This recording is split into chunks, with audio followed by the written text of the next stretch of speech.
Framelens Audio Visual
Selamat pagi, good morning, good afternoon, and good evening.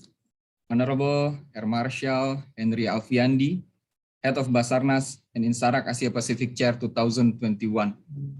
Mr. Sebastian Rhodes Tampa, Chief of OCHA Emergency Response Section, Insarak Secretary.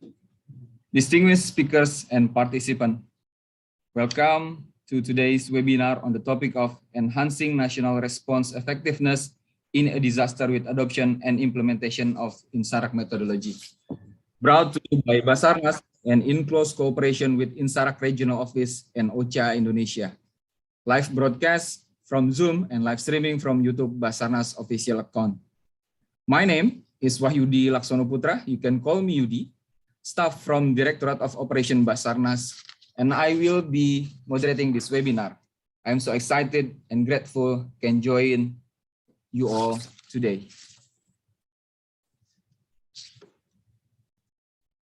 Just a quick information, this meeting is equipped with interpretation services. For Indonesian speakers or participants joining this webinar using a laptop or computer, if you wish to use the interpretation feature, you may click on the interpretation globe located at the lower part of your screen and choose Indonesia to listen to the interpretation in Bahasa. And when you speak on the floor, you may stay on the English channel. If you're joining by smartphone, please click More, choose Language Interpretation, and then click the desired channel. Need to note, this feature is only available on the latest version of Zoom. Please update your Zoom if this feature not working on your PC or smartphone. On behalf of the International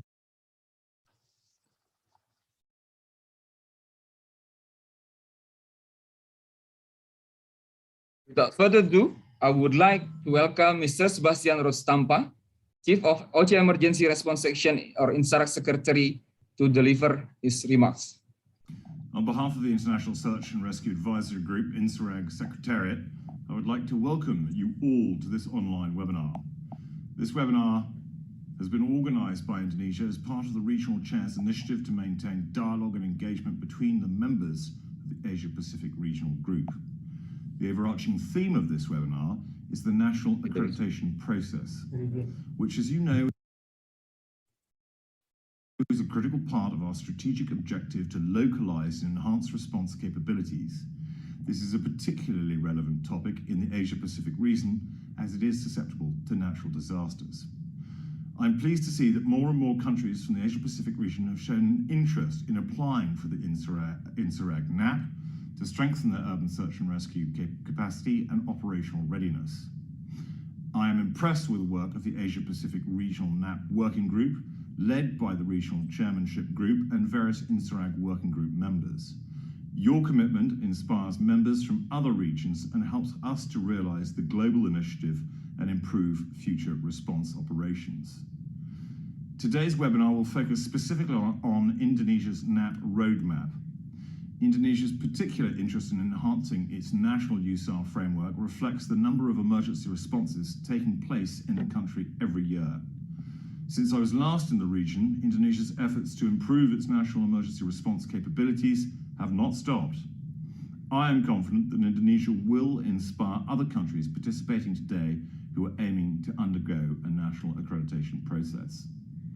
Last but not least, I'm pleased to note that the INSARAG network recently welcomed new country focal points from Sri Lanka and Fiji, who are committed to further developing their national USAR capacity. I encourage you all to support Sri Lanka and Fiji in their efforts. In conclusion, the INSARAG Secretariat is committed to continuing support to the important work of the Asia-Pacific Regional Group. I hope you enjoy the presentations today, and I wish you a very productive set of discussions. Thank you.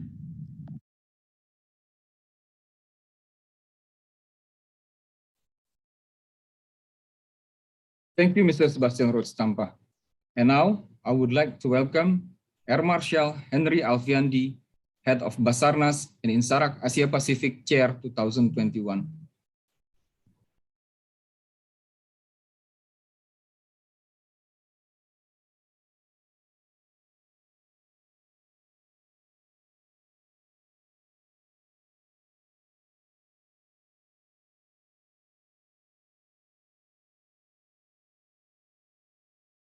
staff to present at the meeting room.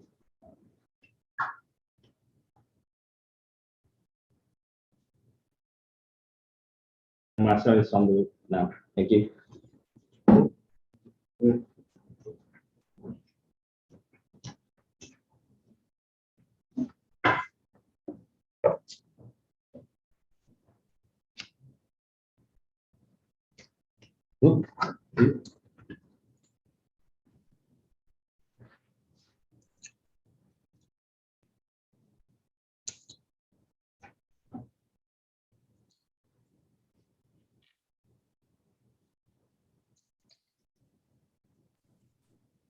Morning, Air Marshal Henry Alfiandi. Good morning. Good morning, Pak.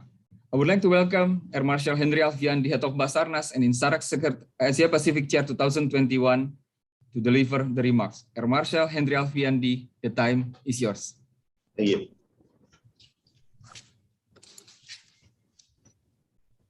Honorable Mr. Sebastian Rhodes Stampa, Chief Emergency Response Section and Insarak Secretary, speak from Insarak National Accreditation Working Group, Asia Pacific Insarak Recognized National Accreditation Working Group, OCHA Indonesia, BASARNAS, Gajah Mada University, as well as SAR NTA.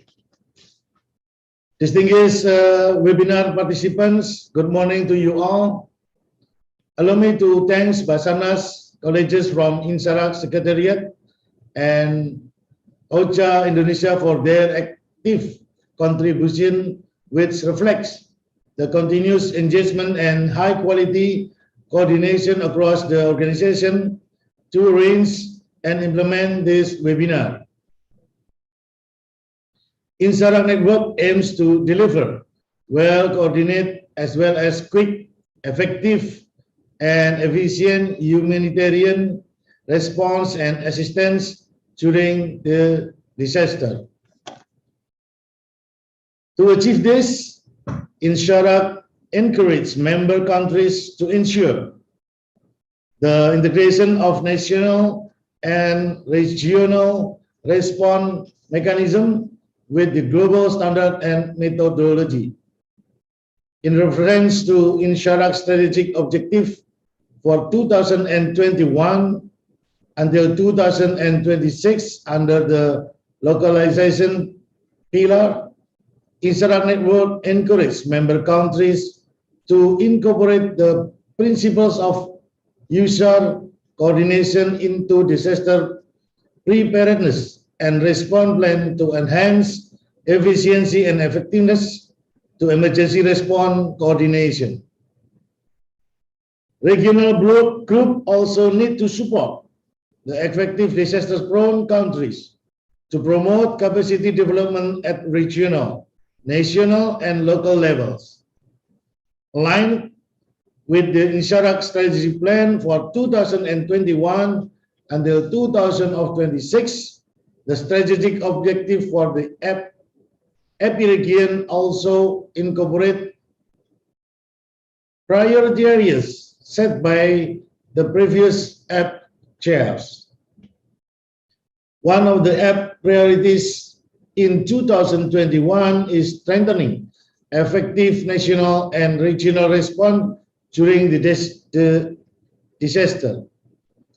And to achieve this priority, Indonesia as EP Chair 2021 encourage member states to strengthen user capacity at all the national and regional level through the implementation of national accreditation by conducting such activity related to national accreditation process. Indonesia has joined Singapore and China to strengthen their national capacity in the near future through the IRNAP mechanism. Through the National Accreditation Progress on NEP, on Insarak Recognized National Accreditation Process, or IRNEP, Indonesia is expected to enhance the national user response quality standard, and deliver quick response, well-coordinated, effective, and efficient humanitarian response in user operation. To conclude these remarks, I wish to you all have a good discussion and share expertise in these webinars. Once again, thank you for your participation and contribution to the INSARAG family. In particular, to National Accreditation Working Group for their significant contribution to guidance note on the IRNAP and to the AP IRNAP Working Group for their contribution to ensure the national capacity gaps in the every year are filled through the necessary expertise. Looking forward to meet you again in the another INSARAG event, and stay safe. Thank you. Terima kasih. Thank you. Terima kasih, Bapak. Thank you for your strong support for this webinar. Yeah. We may proceed to the next session. I would like to present, since the presentation session are approaching, because we have many great presentation coming up for you all. Let me introduce the speaker for this session. Joining with us from Santiago, Chile, Mr. Sebastian Mokarkur, Co-Chair INSARAG National Accreditation Working Group, or NAWG, and also Team Leader USAR Bomberos de Chile. Good morning from Jakarta, Mr. Sebastian Mokarkur. Good morning to all, and thank you very much for your very kind invitation to your most significant webinar this morning. On behalf of the National Accreditation Working Group, I must say this is a great honor to be here, and we do acknowledge and recognize the importance that the national accreditation and the recognition and the support process from INSARAG has gained in the Asia Pacific region. So we are very delighted to be here with you this morning, tonight from here, Sunday night in Santiago, Chile, to join you and share some of our work, views, and common areas where we can work together in further developing a global approach for the national accreditation. I would very much, Judy, if you could help me with the presentation, please. Yes, I will welcome the speakers, all the speakers, Mr. Sebastian, and I will come back to you after the introduction. Thank you, Mr. Sebastian. I believe in Santiago, Chile now, it's 22 hours at night, near midnight. So thank you very much for your contribution and participation in this webinar. And the second one, I would like to welcome Mr. Antonito, AP IRNAP Working Group Chairs, Director of Operation SCDF, joined from Singapore. Good morning, Mr. Antonito. Hi, morning, everyone. Happy to be here to join this wonderful webinar. Looking forward to share and to learn. Thank you. Thank you very much, Mr. Antonito. Now, I would like to welcome Ms. Victoria Saez Omenaka, Head of OCHA Indonesia ASEAN License Office. Good morning, Bu Victoria. Good morning, Ayudi. Good morning, Marshall, Henry Alfiandi. Good morning to all colleagues joining, Sebastian Mokarkur, Antonito from different parts of the world. Thank you for your invitation. It's a pleasure to be here. Thank you, Bu Victoria. From Indonesia, from BASARNAS, would like to welcome Mr. Anggit Mulyo Satoto, Deputy Director for Communication Support and Certification, as well as National Accreditation Process Mentor from Indonesia. Selamat pagi, Pak Anggit. Selamat pagi, Pak Yudi. Selamat pagi, Kak Badan. Mohon izin nanti kami mewakili BASARNAS atas nama Indonesia untuk menjadi pemateri untuk sesi ini. Mohon izin, selamat pagi semua para panelis dan peserta yang kami hormati. Good morning, good evening. Thank you. Thank you, Mr. Anggit Mulyo Satoto. Now, I would like to welcome Dr. Bevaola Kusumasari, Department of Public Policy and Management, Center for Disaster Studies, Gadjah Mada University. Good morning, Bu. Good morning, everyone. Thank you for joining this lovely conference, and I'm a participant or part of the university to give a brief notice about the event. Thank you very much for the opportunity. Thank you, Bu. Last but not least, I would like to invite Mr. Iwan Firman, Communication and Information Section SAR MTA. Selamat pagi, Pak Firman. Selamat pagi, Pak Yudi. Selamat pagi semuanya. Good morning, everyone. Good morning. Thank you, Pak. For all participants, please take note that you can type your question in the chat box, and moderator will convey your question at the Q&A session. For the first row, I would like to invite Mr. Sebastian Mokarkur, Co-Chair INSARAC National Accreditation Working Group, or NAWG, Team Leader USAR Bomberos de Chile, to deliver his presentation. Mr. Sebastian Mokarkur, time is yours.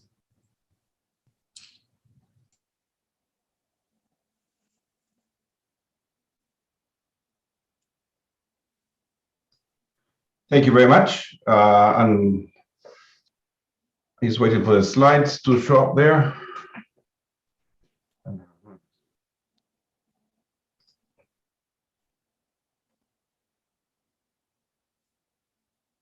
Sorry, Judy, could we put them in full screen mode? Yes. Hold a minute. Okay.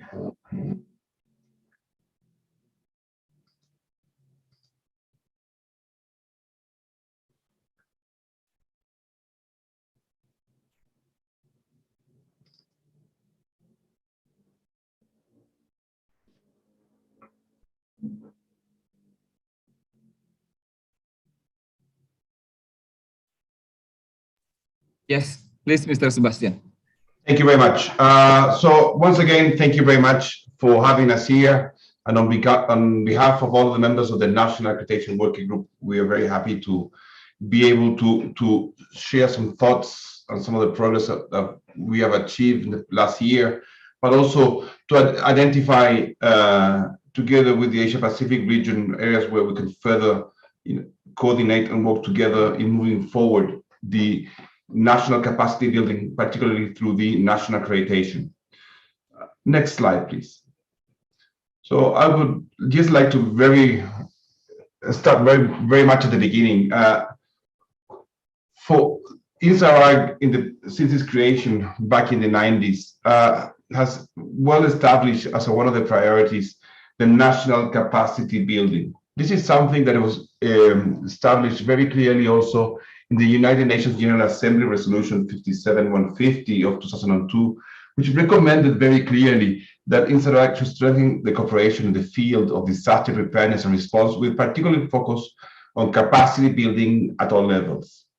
I'm very much sure that you are aware of the INSARAG user response framework, which is an abstract model where we try to depict the fact that the response to a sudden onset disaster starts very much by the community, who very spontaneously goes on to help the fellow citizens, to be soon followed by the first response, being that fire service, ambulance, military, police, civil defense, then to be followed by specialized response, still in a very national level in the time frame of minutes and hours, by technical search, medical teams, etc. And then to be followed by national user teams who will provide a technical response, and maybe 24 hours later, and in the days to come, international user teams, hopefully IEC. And this is a well understood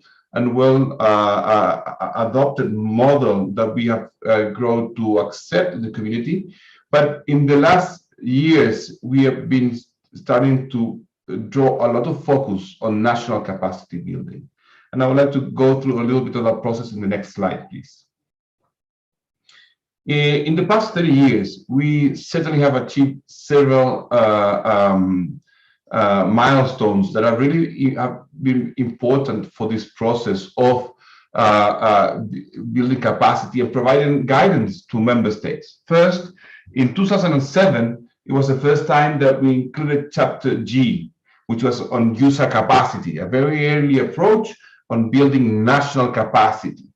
And then in 2008, the first responders training package, the USAP first responders training package was first delivered, actually in the Asia Pacific region, in Singapore, a package that was very recently updated and is available on this website. Later on, in 2014, the Americas region started developing the national accreditation, the NAP concept, as a way of understanding that national capacity building was something that needed to have a more systematic approach with further guidance from the INSARAG community.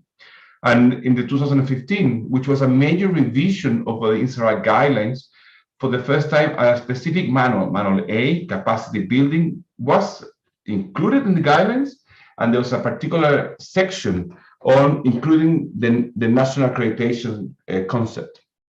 Further on 2017, the Americas region, understanding the importance of the NAP, but now understanding that building on the success of the ISC process, we could have a further support and a recognition process that international standards, were met in the national processes through a verification process, an independent verification process, and that's how the ENAP concept grew and was later endorsed by the ISG, the INSARAG Steering Group Committee, and finally it was fully adopted in the 2020 INSARAG guidelines, where the ENAP are now a well-established concept. And together with that, the National Accreditation Working Group was formed to further develop these concepts. And I would like to go through some of these concepts in the next few slides before we go into the areas where the National Accreditation Working Group is currently working. Next slide, please.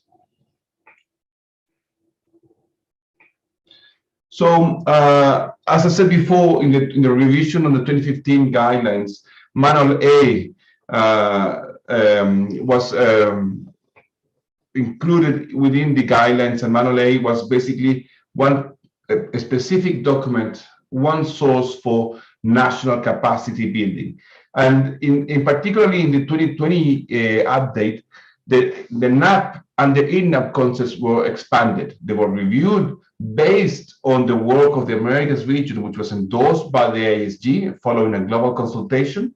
And now the ENAP concept was fully expanded, and also to include some of the principles, which I'll go on later in my presentation, and to create the Technical Recognition Group, the TRG, and the Technical Support Group, the TSG, which are to have regional support. And this is where an area where the Asia Pacific region has certainly done an excellent work on supporting and creating these working groups.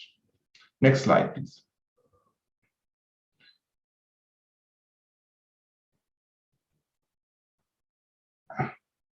Yeah, next slide, please. So after the 2020, I need to go the format here. With the 2020 INSARAG guidelines, there was a very clear now path that the INSARAG network is recommending member states to follow in terms of building first national user capacity and then international user capacity. And it starts with first establishing a national accreditation process, a NAP, which is a national framework that accreditates local user teams through a national recognized standards, which enables them for local user deployments. This is what we would say making sure that national user teams met the national recognized standards. And this is a process to be run, of course, and deployed by the national authorities. Then, and this is the part that was added in the NAP was added, as I said before, the 2015 guidelines, and the 2020 guidelines. This concept was pushed forward in terms of now saying, hey, it would be desirable that on the building of the NAP and making sure that it follows the best international practices, that INSARAG should have a recognition process. And this is where the ENAP concept, the INSARAG recognized NAP concept appears, which is a process where the international community from the regional groups and makes it submits the NAP into an external support process in terms of helping it build and making sure that it complies with the best practices of the INSARAG methodology, and then having an external recognition to make sure it complies with the standards, hence assuring the rest of the world that that particular NAP in that member state complies with the best international practices. And then, of course, after that, the recommendation, of course, is if you're going to send teams abroad, have further support to member states who are suffering sudden onset disasters, please send, of course, teams that are gone through an external classification or an IAC, which is a concept that has been with us for the past more than 15 years in this community. Next slide, please. This is something, the national accreditation process, the NAP, is something that was developed, as I said before, firstly in the Americas region, and then was endorsed and was part of the 2015 INSARAG guidelines. This is one of the figures that summarizes the basic 4 stages that are described in Manual A, basically where we have a team application starting from a self-assessment or self-evaluation. Then, of course, we have the process where the team is audited and assessed in terms of making sure that it complies with the national standards.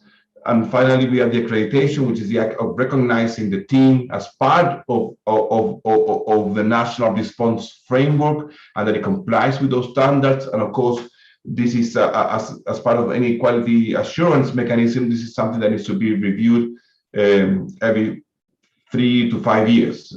Each member state is free to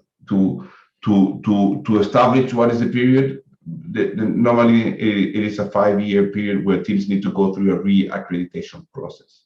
Next slide, please. And the new concept, which was introduced in the 2020 guidelines, which is the INAP, the Recognized National Accreditation Process, is something that is building on the success of the IAC process, where we have a very well-established and well-acknowledged process for quality assurance. And basically, this provides a very general framework for international advisory.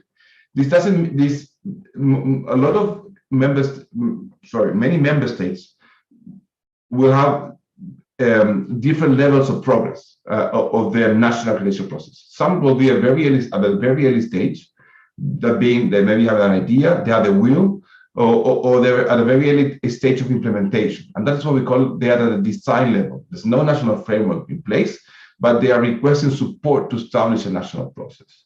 Some others might be at a very advanced. They are already partially achieving the standards and request support from the international community for full implementation.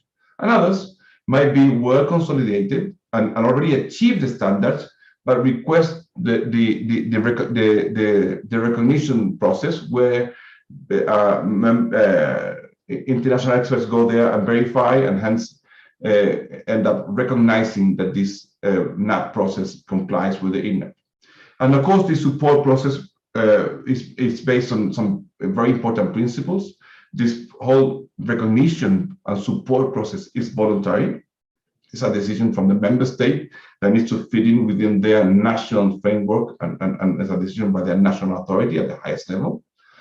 It is supported at the regional level. This is very important, and this is where the Asia Pacific, through its very own dedicated working group, which I'm sure Anthony will speak about later in the webinar, is doing an excellent job on supporting the member states within the region from their regional chairmanship. Of course, there's a need for member state commitment. This is a long-term process. They need to be fully supported. There needs to be a commitment from this methodology, and of course, as I said before, this must be funded by the requesting member state. Next slide, please.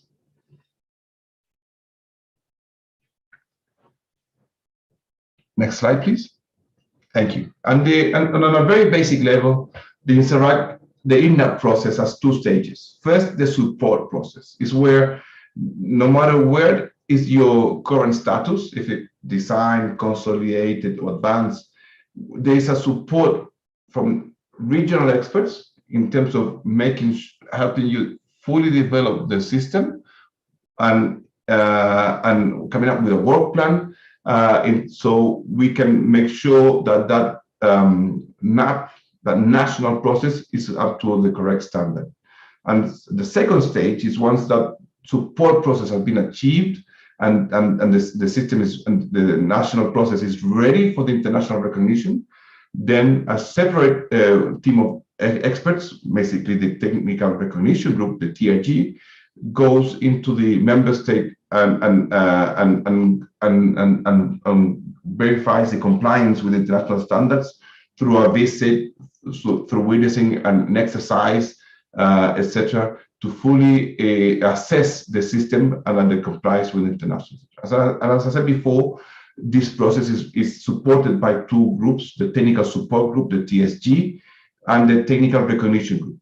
And what's important is that the technical support group has a role as in a mentorship. It's a role of helping build and construct capacity, and the technical recognition group is one that verifies and is independent and is assigned by the regional chairmanship together with the SARAC secretary. Next slide, please. So far, we have 4 member states who have gone through the INAP process. This is France and Turkey in 2017 in the Europe, Middle East and Africa region, and we have 2 in the Americas, Guatemala and Colombia in 2018. And we certainly have many more, as you'll see in the next slides, that are looking to go forward through this process. Next slide, please. So to fully develop this concept and to make sure that we have a very global approach, a specific INSARAC working group was formed in 2020.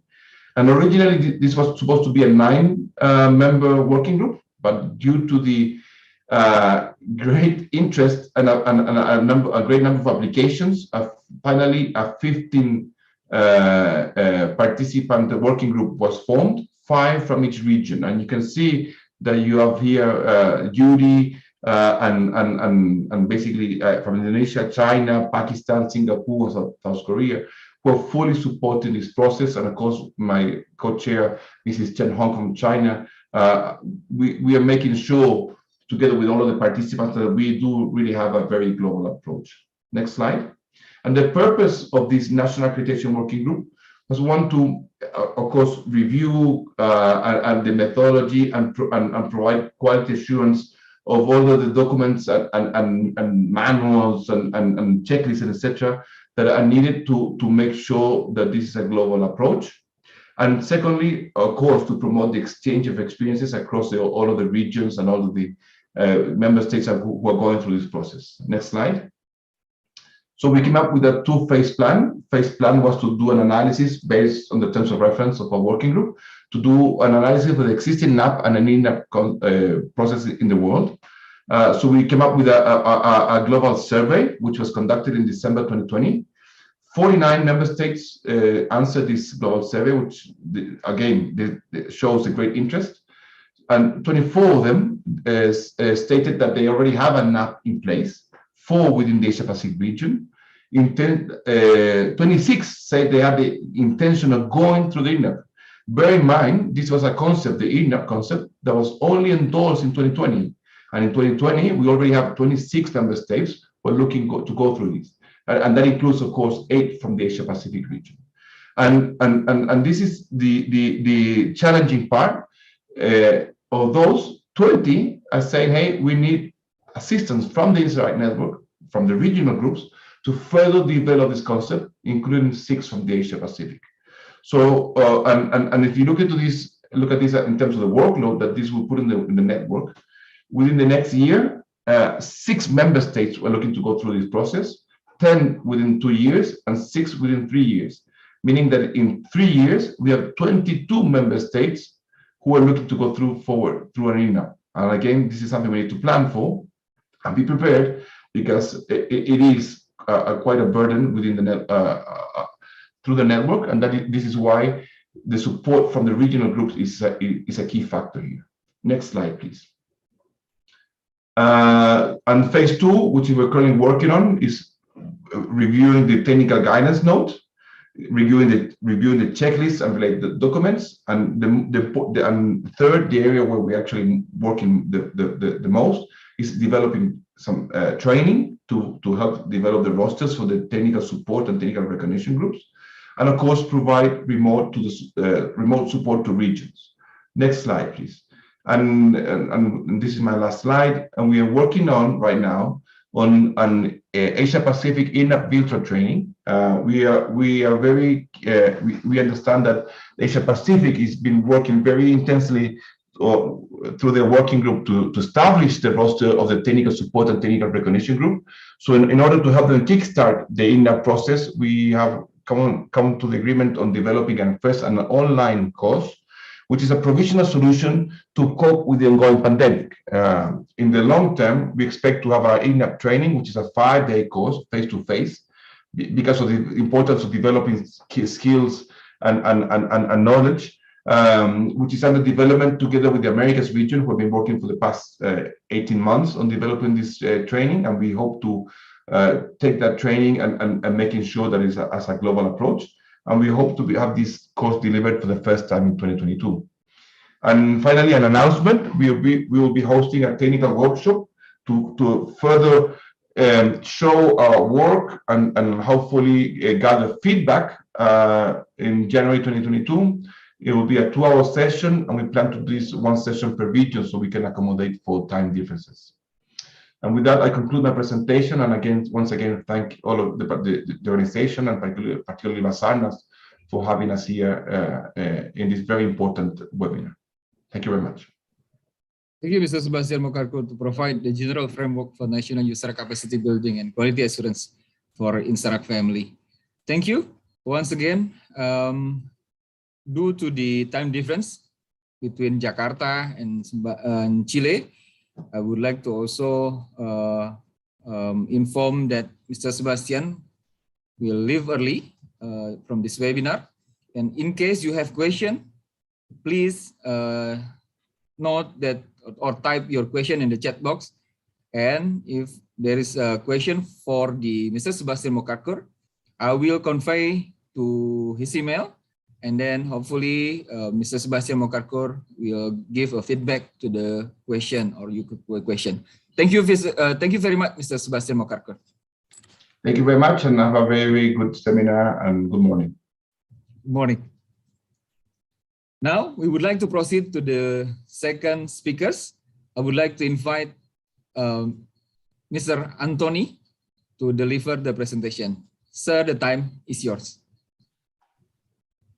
Colleagues and friends from the INSARAG community, very good morning. My name is Anthony. It is my privilege to be here today to provide progress updates on behalf of the Asia Pacific ERNet Working Group, which Singapore co-chairs with Indonesia. Next slide, please. Like Mr. Sebastian shared, AP region supports the INSARAG National Accreditation Working Group, or NAWG, to enhance frontline response coordination by localizing INSARAG methodology and concepts. The one priority is to strengthen USA capacity at the national and regional level through the establishment of a national accreditation mechanism. The AP ERNet Working Group will assist member states through the accreditation process. Specifically, member states whose national accreditation process, or NAP, is aligned with the INSARAG methodology and standards can be recognized through the INSARAG External Support and Recognition Process, or IESRP, as an INSARAG recognized NAP, or ERNet in short. This consists of 2 key phases, as shared earlier, a support phase and a recognition phase. A roster of experts from different countries at the regional level will be established for the INSARAG recognized national accreditation process. The Technical Support Group, or TSG, shall support and advise national systems on the implementation of their national USA accreditation process to comply with the minimum INSARAG guidelines, steps, and standards, similar to the IEC or IER mentor system. The Technical Recognition Group, or TRG, on the other hand, shall review compliance with the minimum INSARAG standards and recommend the INSARAG external recognition of the national accreditation process to the Secretariat, More information on NET and ERNET can be found in the technical guidance note on ERNET and Volume 2, Manual A of the INSARAG Guidelines 2020. Next step. Next slide, please. The AP ERNET Working Group was officially formed in February 2021 to support the INSARAG NAWG to 1, promote NET and ERNET within the Asia-Pacific region, 2, to establish the terms of reference of the Asia-Pacific TSG and TRG, 3, to develop the relevant training workshops, and 4, to establish the Asia-Pacific region's TSG and TRG registry and roster. Importantly, the work of the AP ERNET Working Group is closely aligned and co-created with the INSARAG NAWG, including the Training Working Group or TWG, to ensure there's no duplication of work and that the region's overall requirements are met. Next slide, please. The Asia-Pacific ERNET Working Group is based on the INSARAG co-chair model, for example, by the outgoing and incoming regional chair, that is Singapore and Indonesia respectively. The working group comprises members who are member states with a classified team and active members for the INSARAG NAWG and or TWG. This allows for alignment and co-creation. The next slide shows an overview of the AP ERNET Working Group. Next slide, please. The working group reports to the Asia-Pacific chair. Together with me, the working group is co-chaired by Pak Barokna, who together with his BASARNAS team has been excellent organizing and facilitating today's webinar. I think we are humbled to work alongside a strong regional team, comprising Ms. Chen Hong, who is also co-chair of the INSARAG NAWG, Mr. Sukasa, who is a member of the INSARAG TWG, Dr. Farhan, also a member of the INSARAG TWG, Mr. Lok Wee Kiong, a member of INSARAG NAWG, Mr. Sim, also a member of the NAWG, and last but not least, Mr. Joshua Turner, who is a member in both the INSARAG NAWG and TWG. The working group is also ably supported by the wonderful Ms. Haruka from INSARAG Secretariat Bangkok office, Mr. Benjamin Lim from Singapore, and Pak Wahyudi from Indonesia. I would like to take this opportunity to thank all members who bring with them so much experience, passion, energy, and commitment working as one Asia-Pacific team to do our best in promulgating ERNET within Asia-Pacific region. Next slide, please. Some quick progress and updates on the key milestones today. Now, since the kickoff meeting in December 2020, the Asia-Pacific ERNET Working Group has made steady progress towards promoting NET and ERNET within our region. We had 3 quarterly meetings in March, May, and July 2021, respectively, since our work group was formed in February 2021, after we had endorsed the working group's TOR, or Terms of Reference. In fact, our 4th meeting will be held later this afternoon, after today's webinar in the morning.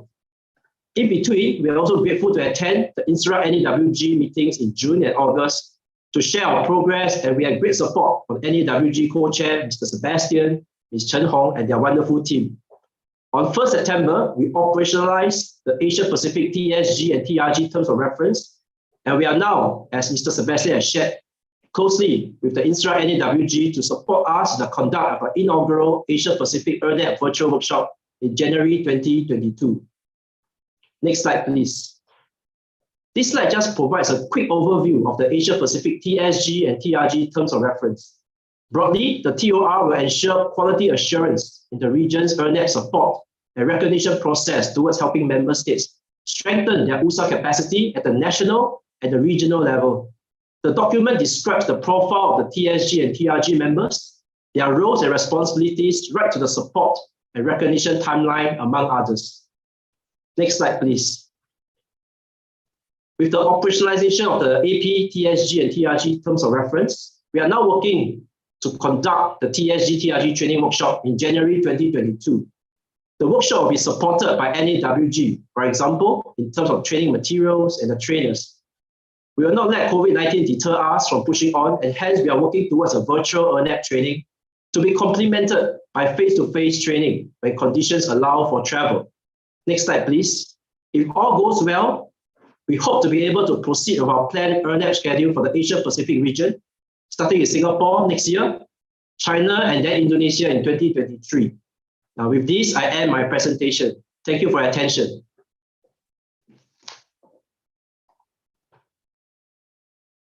Very much, Mr. Anthony, for your concise presentation. Thank you very much. And next, I would like to proceed to Ms. Victoria Saisomenaka to deliver her presentation. Ms. Victoria, the time is yours. Thank you very much, Pak Yudi. Selamat pagi, good morning, good afternoon, good evening to everyone, as I see that there are colleagues from all over the world. My presentation today is about empowering search and rescue local responders in the event of large-scale disasters. If we can go to the next slide, please.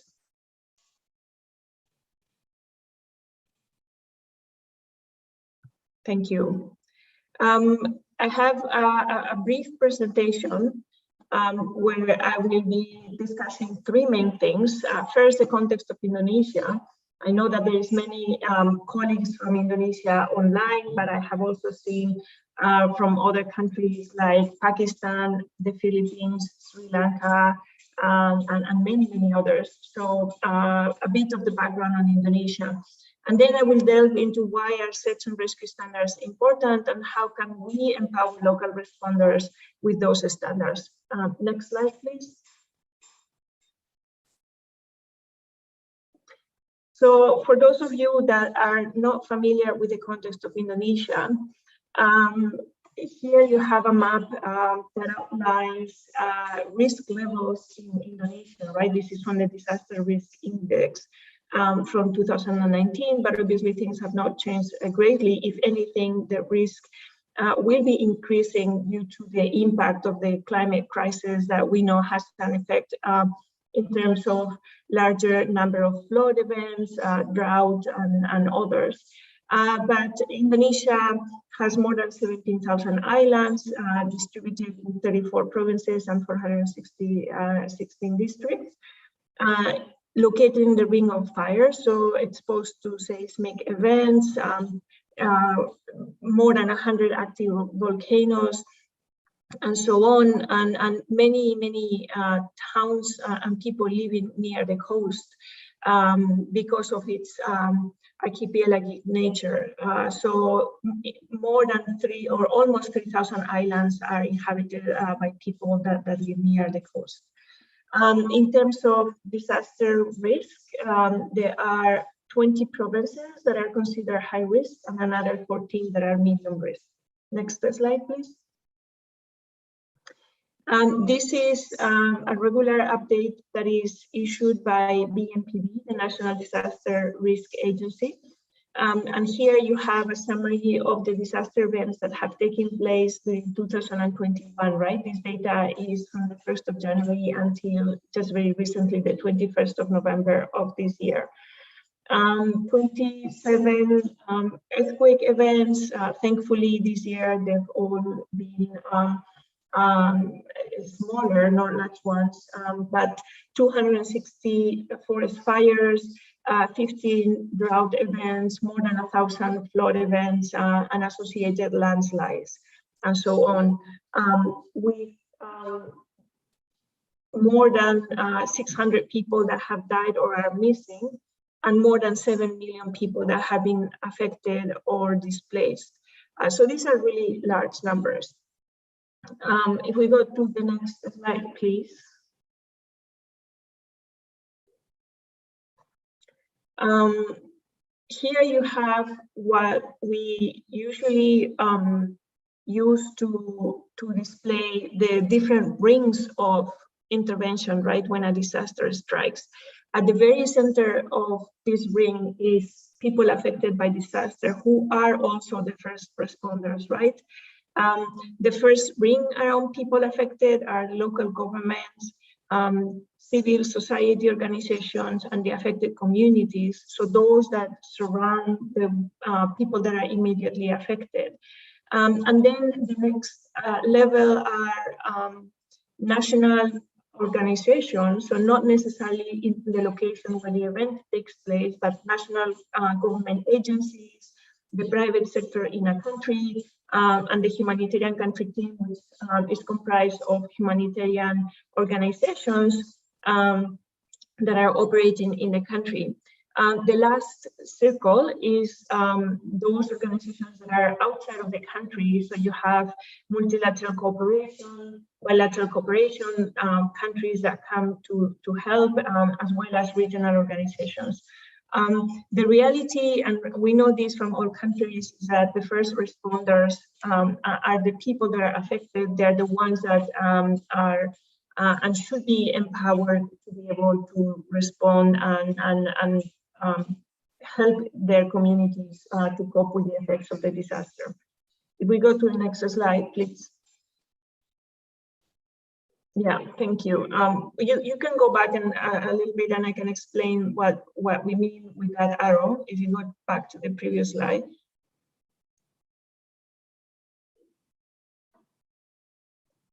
Sorry, the previous one, not this one. There. If you click again and once more, thank you. What that arrow was aiming to explain is that when it comes to search and rescue, the number one priority is to save lives. We know that time is of essence when a disaster strikes. So in many ways, the different layers of response come together with the number one objective, which is to save lives. And the differences between national and international are not so important. The number one priority is to save lives. And that's where search and rescue teams from all over the world may extend offers of support to any country or area affected to contribute to saving lives. This next slide, and if you click once more, we will have. There we go. Here in Indonesia, there is a vibrant civil society. Here we wanted to give you an example of the very large extent to which volunteers play a big role in responding to disasters. So here you have 6 different organizations, right? But there's many, many more in Indonesia. So this is Palang Merah Indonesia, is the Indonesian Red Cross.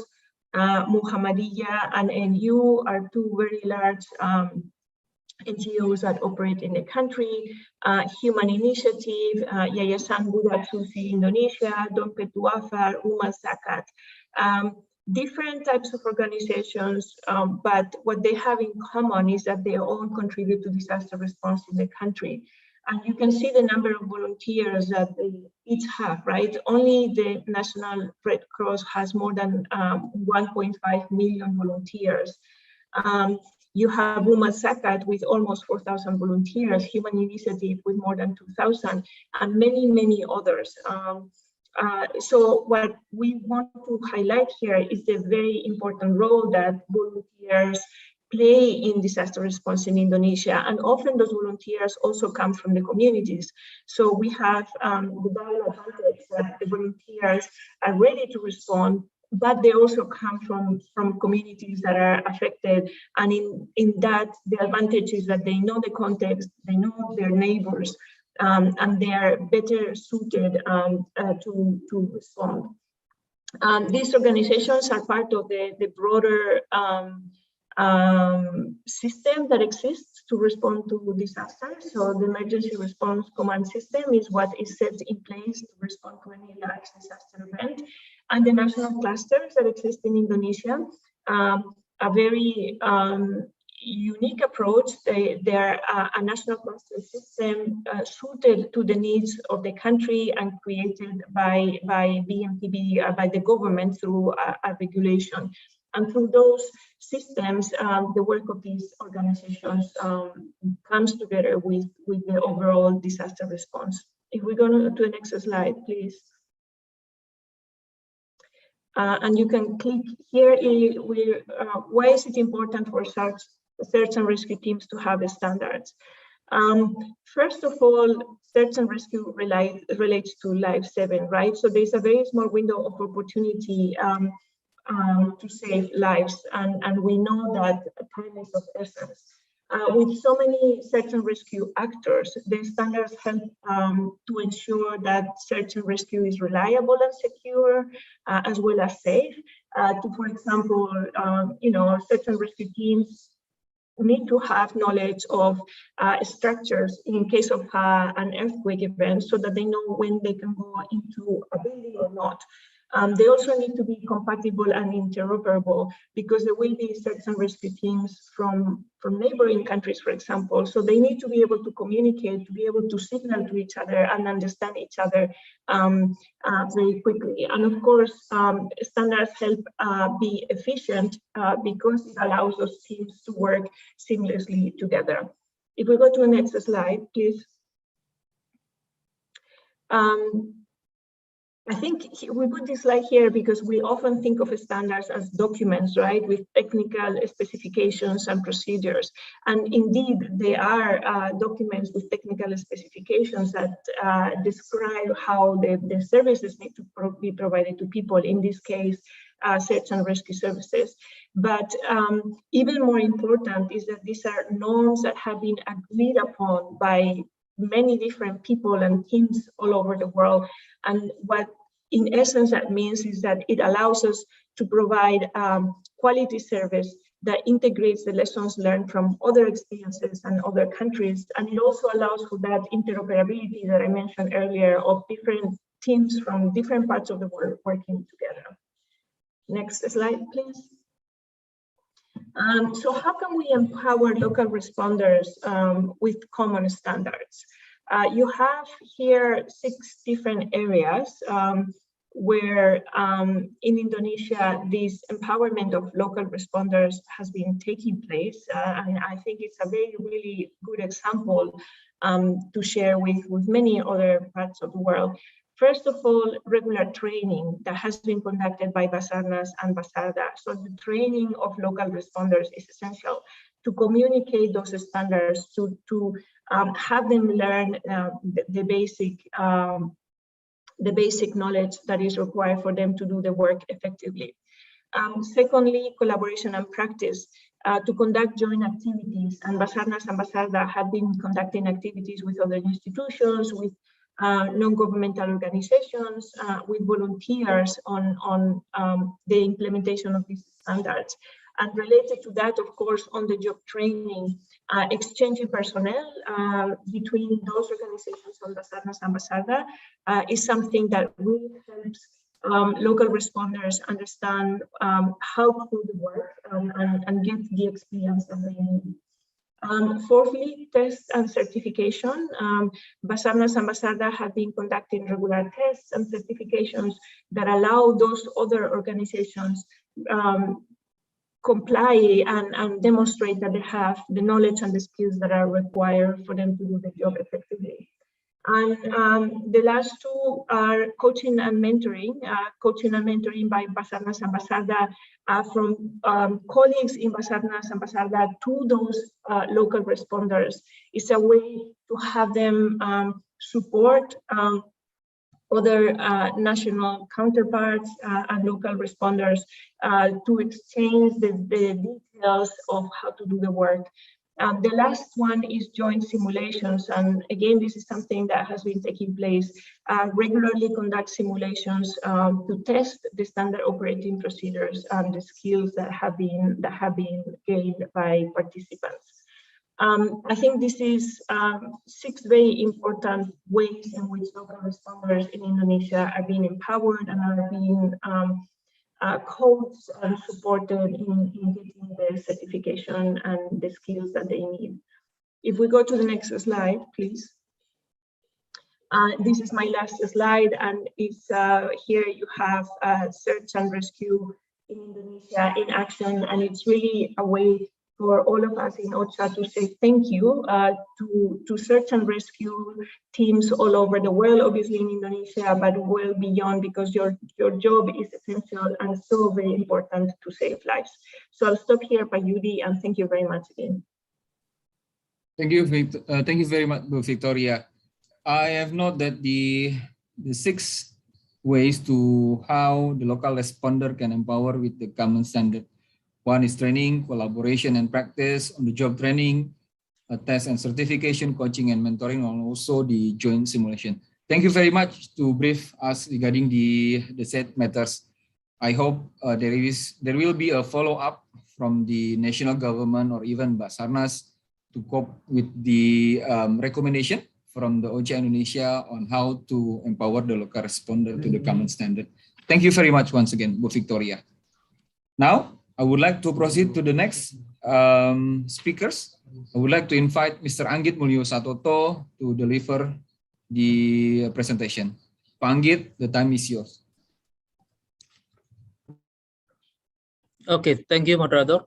Terima kasih Pak Yudi. Apakah suara saya jelas? Loud and clear, Pak. Okay, thank you. Honorable Head of BASARNAS, Hermasal Henry Alfiandi, who is also Asia Pacific Chair 2021. Distinguished speakers and participants, good morning, good afternoon, and good evening. Assalamualaikum warahmatullahi wabarakatuh.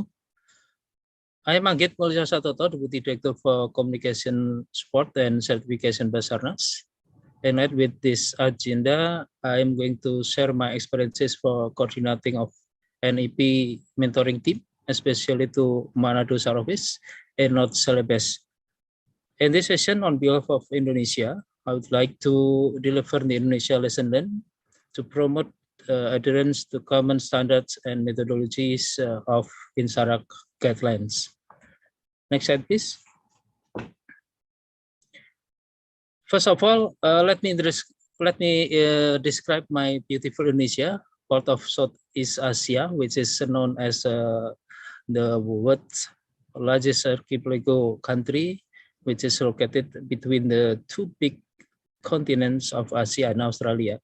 Indonesia consists of more than 17,000 islands with a coastline of 81 kilometers long.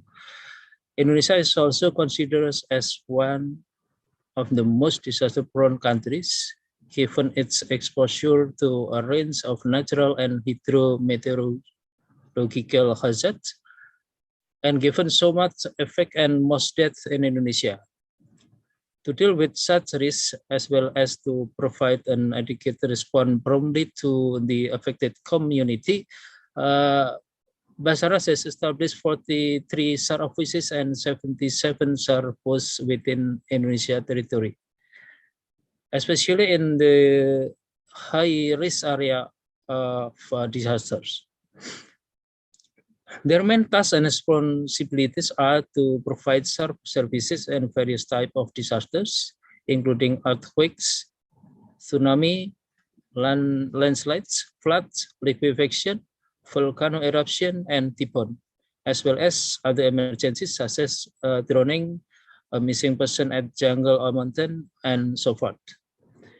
In line with the United States General Assembly Resolution 57/150, dated 16 December 2002, which identifies that the country has the responsibility to take care of the victim of disasters and other emergencies occurring on this territory.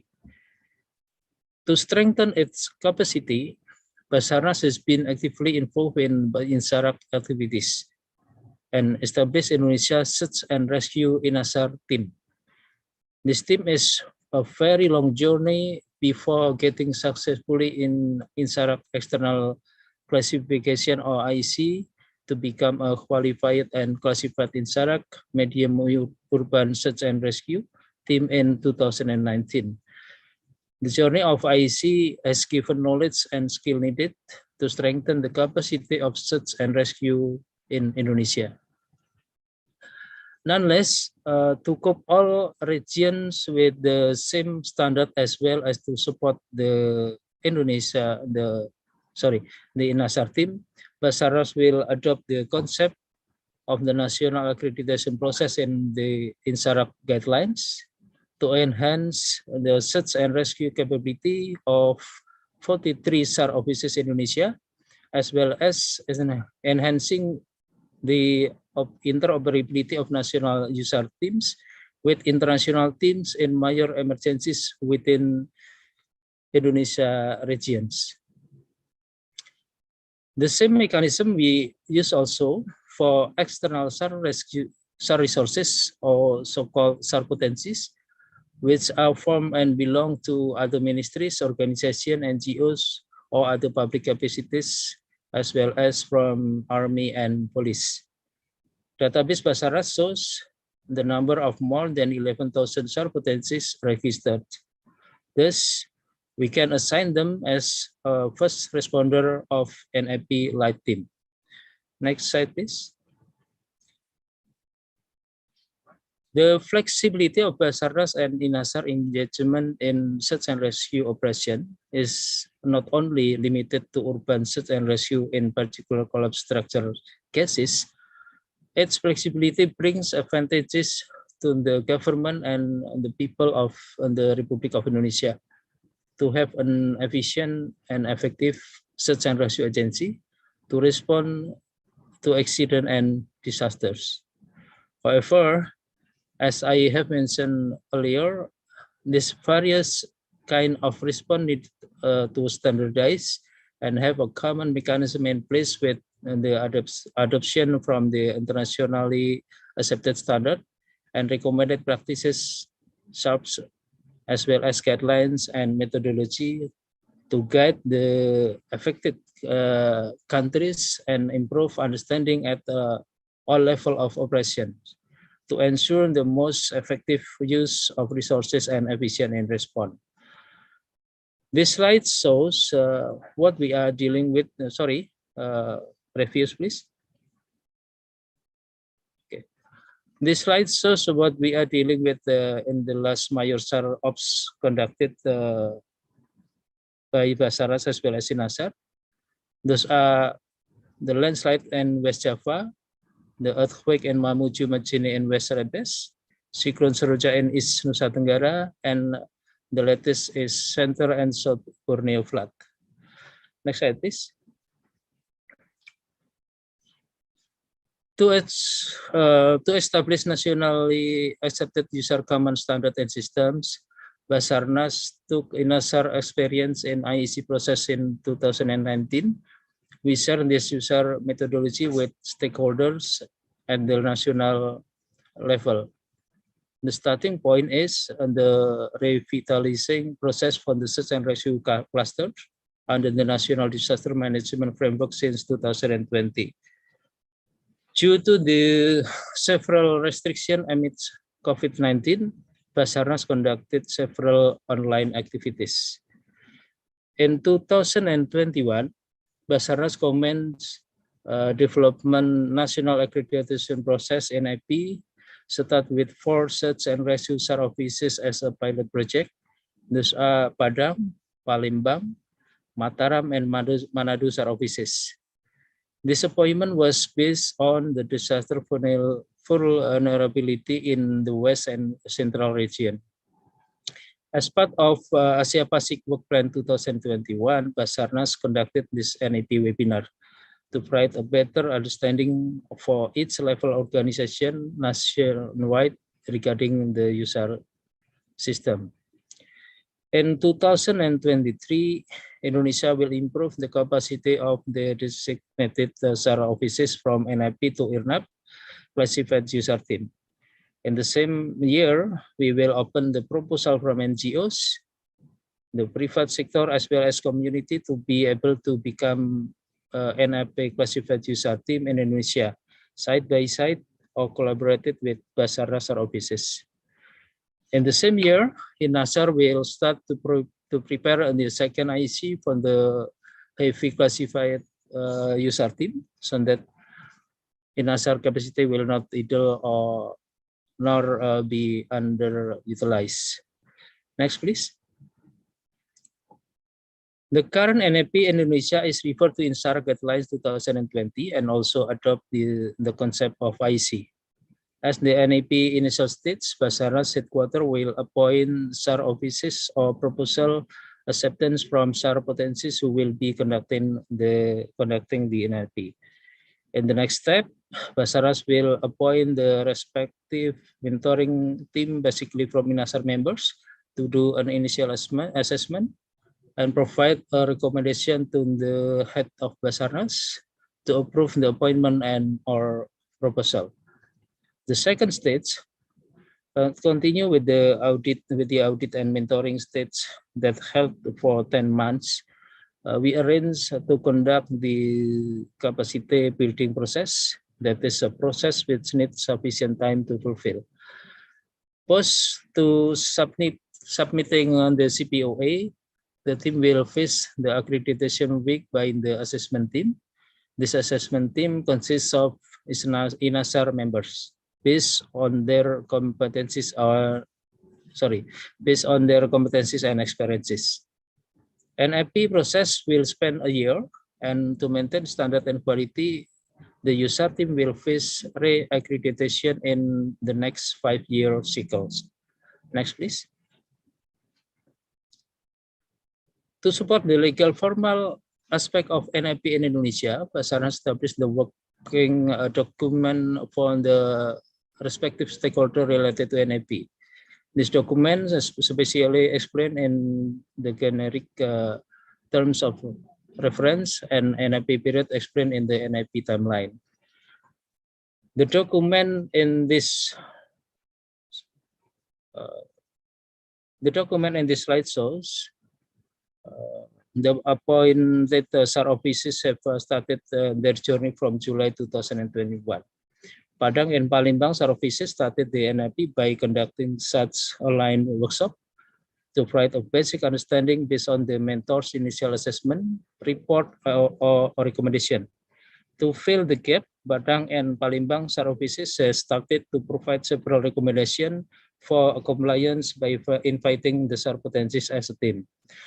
This cooperation should be started in paper as an MOU agreement so that the assessment team can validate the SAR potencies support to the team. Next, please.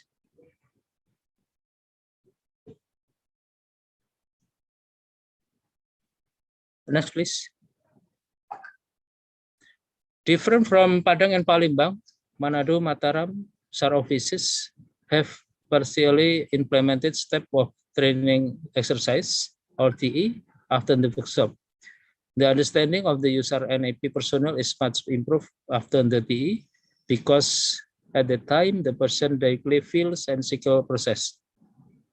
The person directly feels the cycle process, starting from preparedness until post-mission. Conclusion. The toughest challenge we have faced so far is that we have to conduct this activity. The toughest challenge we have faced so far is that we have to conduct this activity amidst the pandemic COVID-19, where the government still implies restriction. And second thing, and needs to note is that the most important thing in all of this process is a tangible political support from the government as part of the fulfillment of this process. And the relevant parties need to commit to the established guidelines. That's all we can convey about Indonesia NIP. Thank you very much. Wassalamualaikum warahmatullahi wabarakatuh. Over to you, Pak Moderator. Thank you. Thank you, Pak Anggit, for your presentation. Very brief regarding how Indonesia cope with the international accepted standard by the INSARAG guidelines 2020. Thank you very much. I will back to you during the Q&A session. This is a gentle reminder to the all participants. If you have any question, please chat or put your question in the chat box. And during the Q&A session, I will convey your question to the speakers. Now, I would like to proceed to the next fifth speaker. I would like to invite Dr. Bevola Kusumasari to deliver the presentation. Bu Beva, the time is yours. Yeah, thank you very much, Pak Yudi. Okay, good morning, ladies and gentlemen. Because I'm from Department of Public Policy and Management, so I will present my topic here related to implementation of INSARAG from the perspective of public administration. What should government do about it? Okay, next slide, please. Yeah, I have read about the INSARAG guidelines, and then it's very wonderful, very detailed, because it comprises policy, preparedness and response, and operational field guide to help BASARNAS to be able to practice and become the guidance and procedure for SAR teams. And then, however, when we put the methodology in the context of government of Indonesia, we need to think about the public administration system in our country. Even the methodology is very detailed, very successful, but it doesn't ensure that this guideline will be easily implemented in the context of Indonesia public administration. And in this case, additional steps may be needed to implement the guidelines in a way that can increase the likelihood the methodology will achieve the intended outcomes. I have no worries about the professionalism of the BASARNAS, because Yudi, the moderator, is one of my best students in Universitas Gadjah Mada. So I know how professional he works. So I think that's the way BASARNAS present. Okay, next slide, please. So what can we learn from BASARNAS? At least 3 things: institutional arrangement, resources, which is human resource and financial, and last one is national policy. Okay, next slide. Institutional arrangement. Okay, BASARNAS in Indonesia is a non-ministerial government institution, or we call it LTNK. It is a type of central government agency charged with performing specific government functions such as search and rescue. This type of institution, of course, has several challenges. Next slide, please.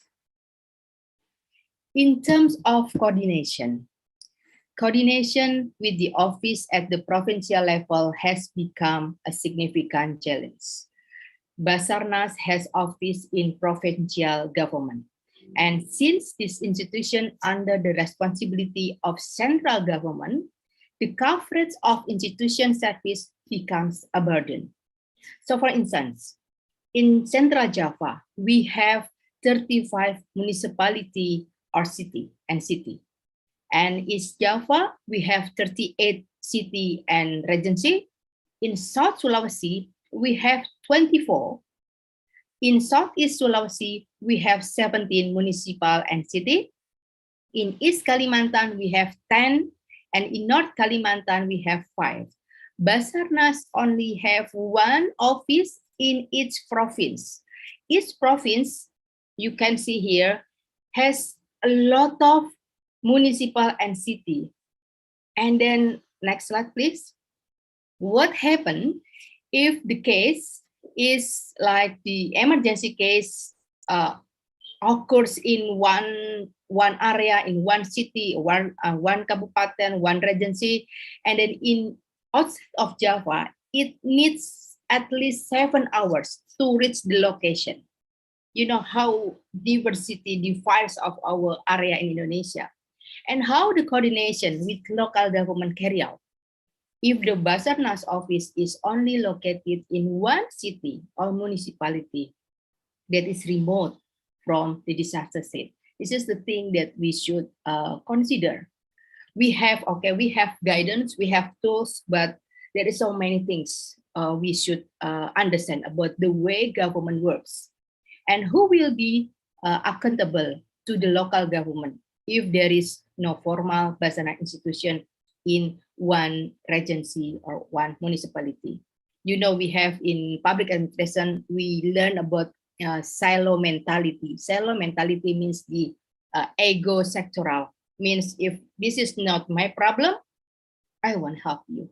So this is like the kind of things, if you don't have office in kabupaten or kota, regency, or even municipality or city, it is very hard to reach, to gather the network between the local government and the BASARNAS. Next.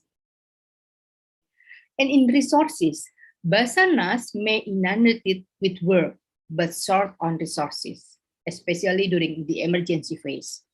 Volunteers, of course, can bridge the gap and provide valuable assistance where they can work more freely. Okay, I know that BASARNAS has approximately maximum less than 12,000 volunteers.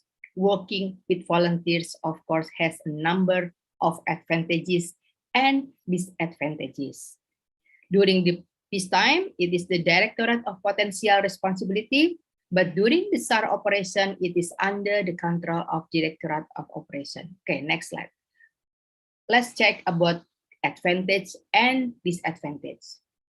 From the advantage point, working with volunteers means that they donate time helping others build empathy and compassion. Okay, there's no doubt about it.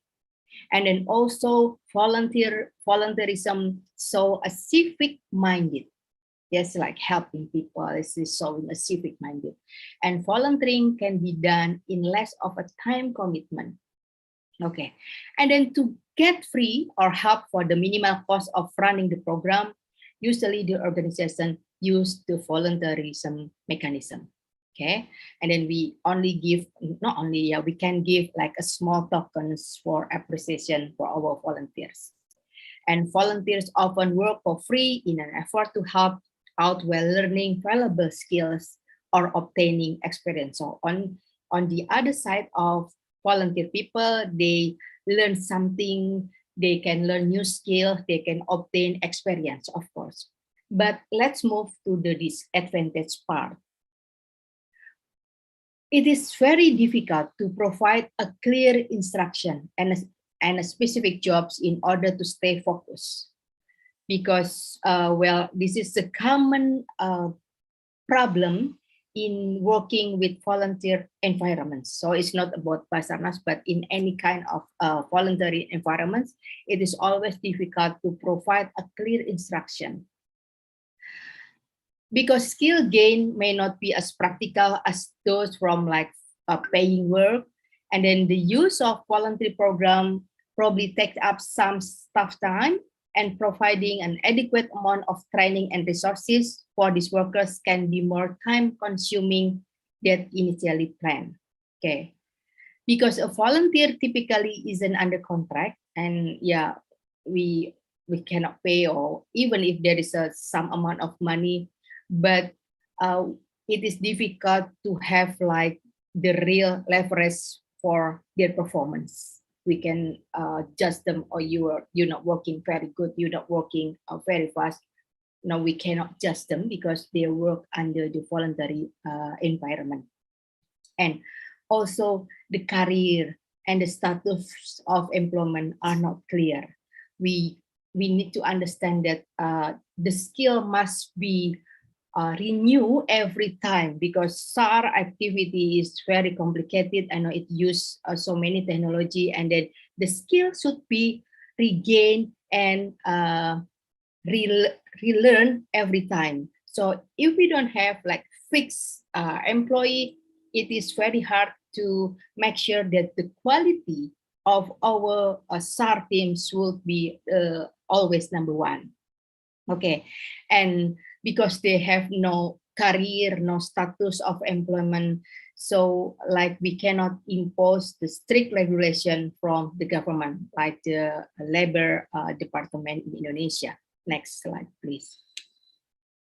This is the obstacle that usually faced by many people during emergency, not just BASARNAS, but in like probably BNPB, BPBD, and even BASARNAS.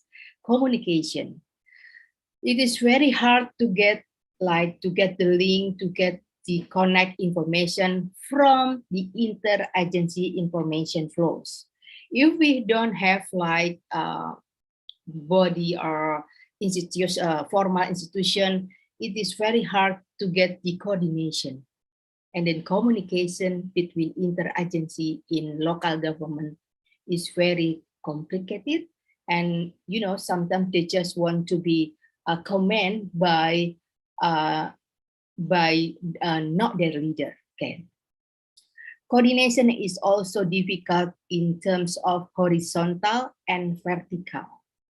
This is the typical behavior or culture in our bureaucracy that the leader of our institution is like our bupati or our wali kota. So if they don't have the command for wali kota or bupati, sometimes they want to reject the comment. Okay. Public information such as the warning system is proved inadequate. Initial media report overstate the extent of disaster is becoming the obstacle. Increasing the volume of the inquiries about the well-being of local residents, about the victims. Sometimes, the community just put on the same place, just want to see what happened, and then this is not the responsibility of course, BASARNAS to eliminate the people, but BASARNAS should work together with the local government to make sure they have very spacious area to work. Okay. Volunteer help, those unaffiliated with organized relief agency could have received better direction and been more effectively integrated with the rest of the network. Next slide, please. And the third one is about the national policy. Policy actually seeks to change behavior in order to produce desired outcomes, which is in this case to protect the rights and safety of citizens and to ensure the delivery of public goods and services. And I try to learn about the policy that BASARNAS work with. Okay, in this case, BASARNAS regulation doesn't extend to the highest political level, and it is not communicated both within the administration and to lower level of government. Again, I'm not about talking about the professionalism of BASARNAS, but the organization. This professional staff, this professional organization should have the strong organization in Indonesia. Next.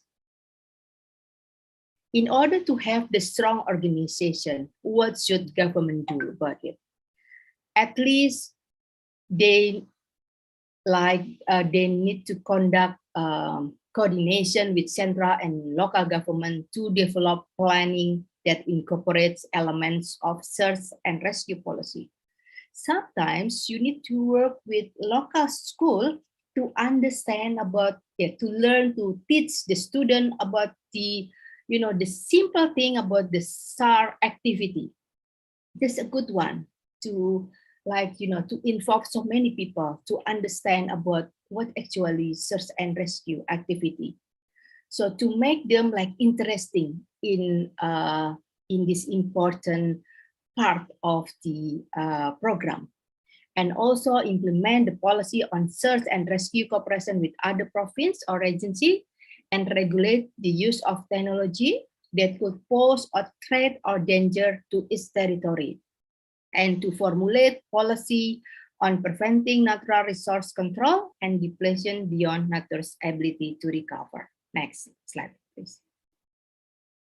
This is the capability that required by BASARNAS to implement in SARAC. At least 6 capability: human resource, institutional, leadership, financial, technical, and policy for effective implementation.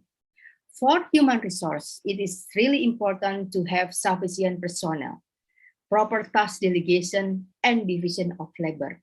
Of course, the strong of the voluntarism system is a major part in BASARNAS.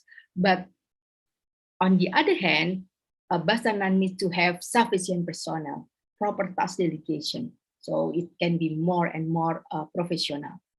In terms of institutional, it is means that BASARNAS should have a clear structure, role, responsibility, and relationship between all levels of government. That's the key, all levels of government. And leadership, build local level leader is the key. Okay, the national leader is absolutely wonderful, but how we create the local level leader of search and rescue teams to make quick and appropriate decisions if and when needed. financial. Of course, we need to have like sufficient financial support to finance every activity that the BASARNAS can do. And technical, should be having effective logistic management system, sufficient technology information system, and communication network. And last one about policy for effective implementation.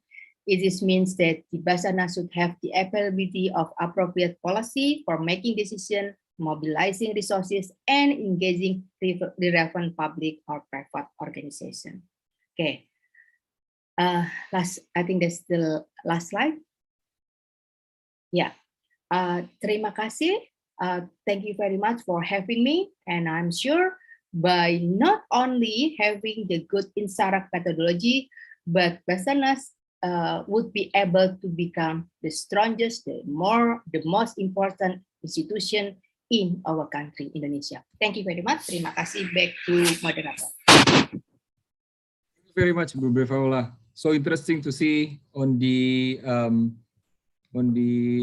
overview of the government to how the national authorities can develop an effective strategy to establish law policies and to enhance the national response capacity. Thank you very much. I will be back to you during the Q&A session. Now, last but not least, I would like to invite the speaker from SAR MTA, and I would like to invite Mr. Irwan Firman. Mr. Irwan Firman from the SAR MTA, the time is yours. Well, thank you so much, Mr. Yudi. So, Bismillahirrahmanirrahim. Assalamualaikum warahmatullahi wabarakatuh.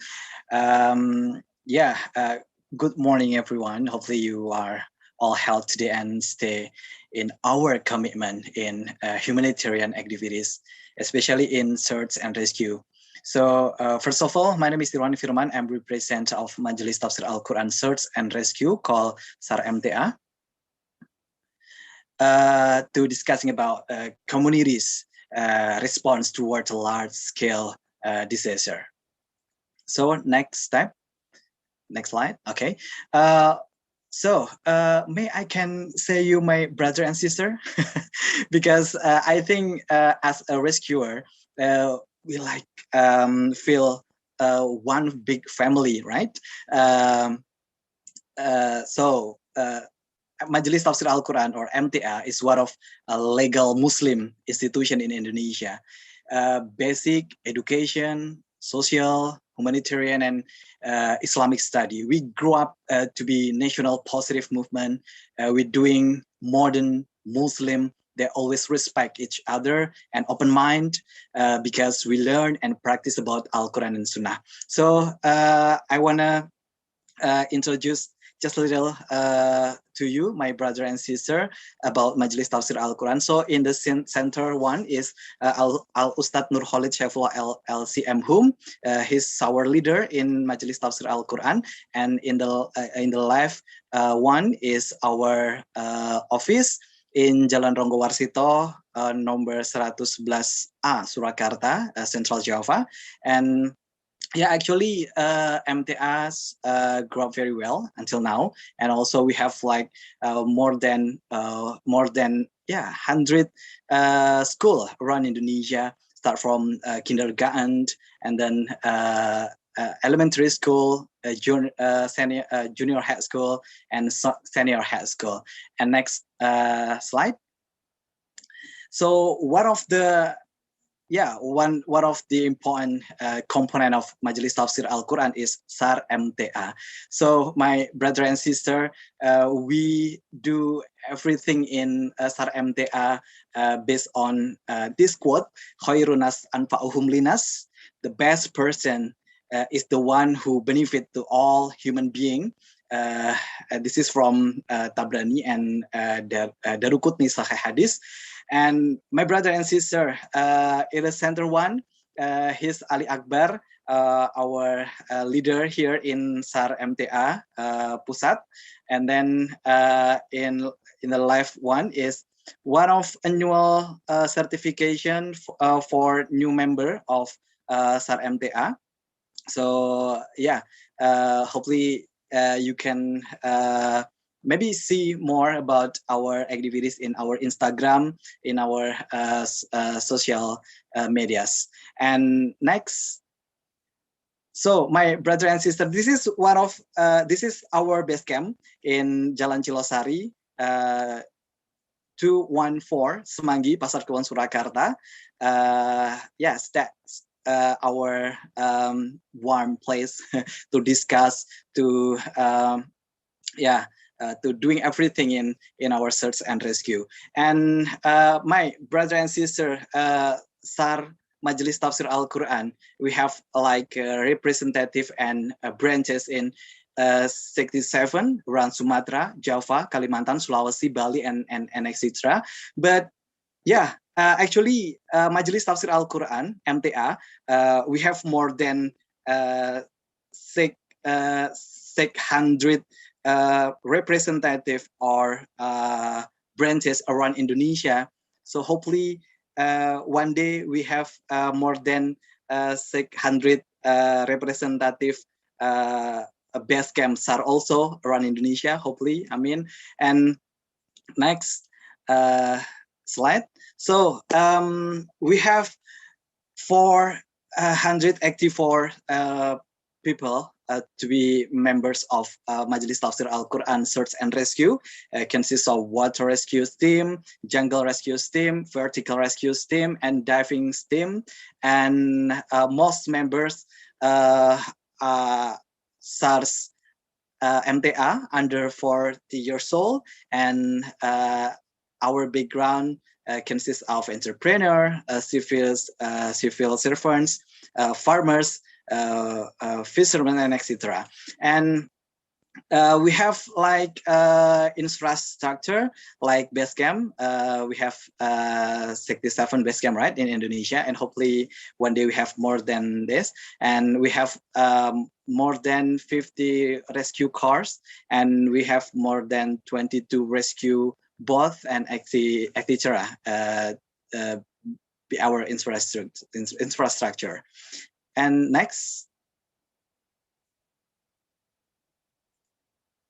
Okay, so what the relationship between SAR MTA, BASARNAS, and other potential search and rescue around Indonesia? So actually, my brother and sister, BASARNAS is our coach, our mentor, and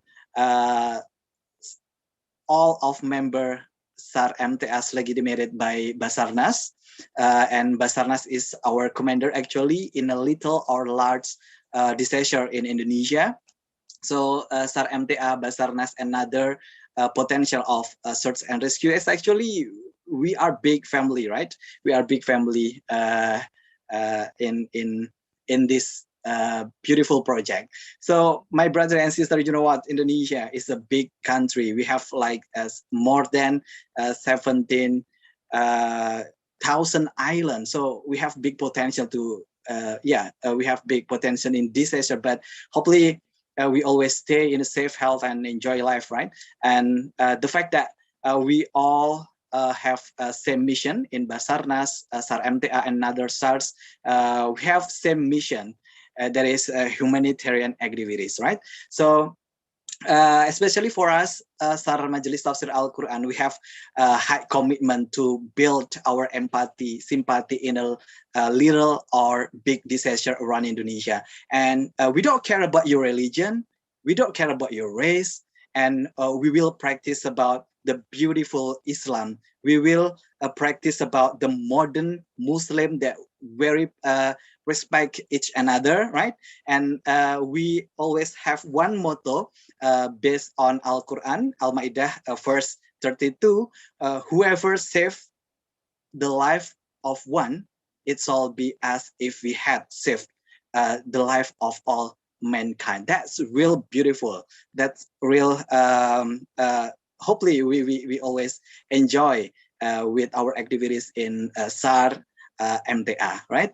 Okay, next next slide, thank you. And how SAR MTA respond toward a large-scale disaster. So my brother and sister, SAR Majelis Tafsir Al-Quran members have high commitment to respond in a little or big disaster in Indonesia with safety first principle, of course. And every day, actually, we always work we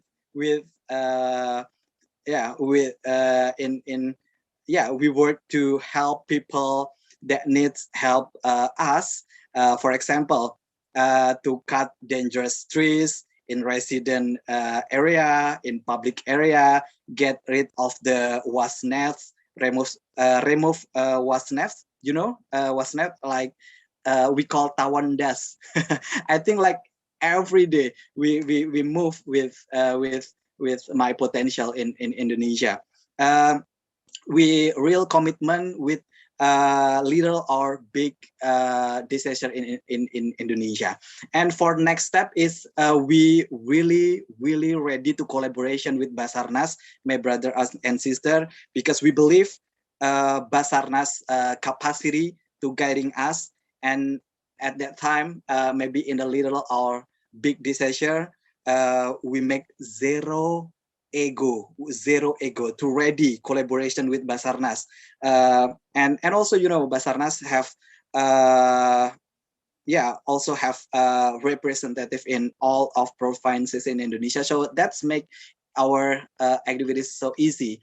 For example, we collaboration with BASARNAS Semarang, BASARNAS Surakarta, and another potential BASARNAS in many cities in Indonesia. And for next step is our potential in SAR, in search and rescue, the identification, verification, and make quick report to MTS leader in Surakarta, and then for next step is MTS leader make a response. What can we do? So we need to take part in a little or big scale disaster. So MTS leader send SAR MTA, they send medical team, they send non-SAR of volunteers member to discover infrastructure, and they send media team. Okay, next slide. My brother and sister, we're very lucky because in Majelis Tafsir Al-Quran we have medias that very established. We have television studios called MTA TV, especially we have TV program called SAR. We air every Wednesday, and we invite so many potential in Indonesia, so we can discussing together on air in our program called SAR. And we also have Kata Nusantara's news program, and we also have Kilas Info Terpilih news program, and we have 10 radios networking in Indonesia. So we have a program to support reporting live about disaster called Kata Nusantara news program radios version, and Kabar Persada Akhir Pekan news version. So we very very much lucky because when our potential in a little or big disaster, they can reporting live, because we have more than 100 news contributor around Indonesia. They can identifying information, they can reporting information, and they can make the videos and send to us in Solo. You can see that our channel MTS TV, and we have 10 radios networking in Indonesia. Hopefully this established media can help us to make direct information around Indonesia. Okay, next slide. Okay, well, my brother and sister, during pandemic, SAR Majelis Tafsir Al-Quran, we also take part in respond COVID-19. We stay in 20 hours standby in our base camp, and we always collaboration with COVID-19 task force in every cities. That yeah, I think that's a nice agenda to can take part for this pandemic. And one of and I think SAR MTS is one of the most active also to be rescuer in Solo to respond COVID-19. And then last slide. So my brother and sister, again, I want to introduce to you about SAR MTS character. So we pure to practice Islamic teaching actually, and all of our activities actually is independent. We spend our time, we spend our money, and we really ready to collaboration with BASARNAS, BASARDA, and another SAR potential around Indonesia. And you know, my brother and sister, in this beautiful project, we don't need award, we don't need achievement, right? Because the goal is peace. The goal is how to make respect one another, and we will show also about beautiful modern Muslim that very concerned to respect with each another. So thank you so much for having me in this seminar. So I think enough. Thank you so much. Time is yours, Mr. Wahyudi.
Yes, thank you very much.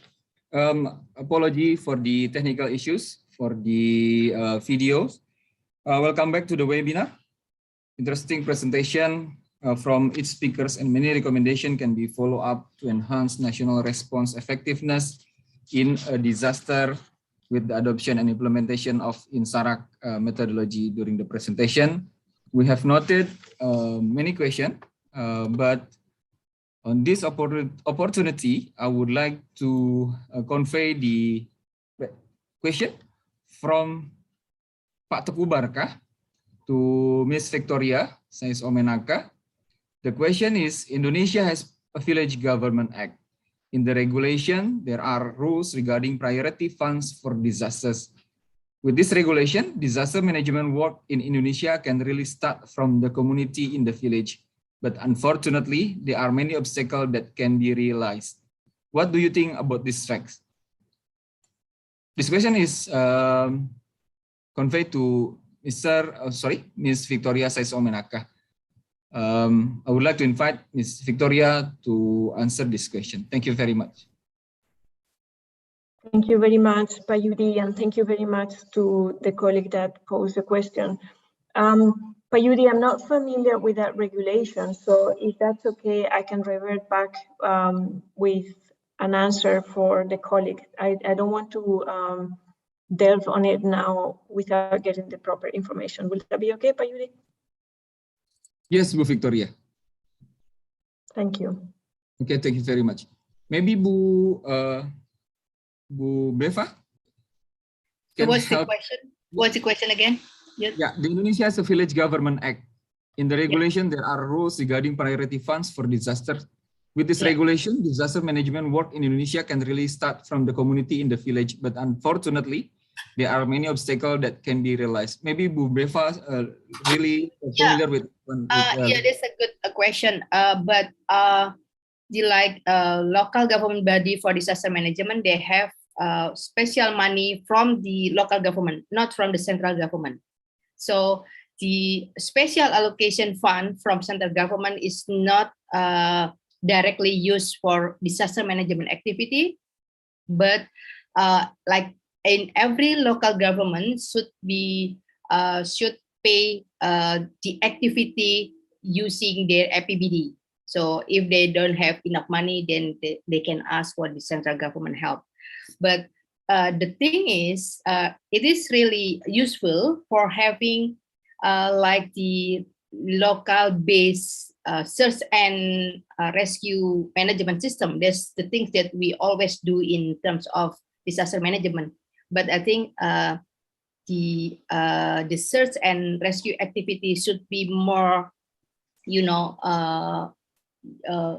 down to earth, so that we can learn. So it seems like to be exclusive, but then if you have like having education in every school, it can be interesting part. So we can support your activity. And then of course, if you have this education for search and rescue, all the financial activities should be provided by local government.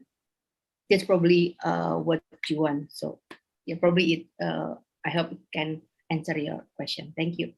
Thank you, Bu Beva. Maybe Bu Victoria can also elaborate more from your perspective, Bu, regarding OCHA Indonesia perspective on the how national regulation can cope with this.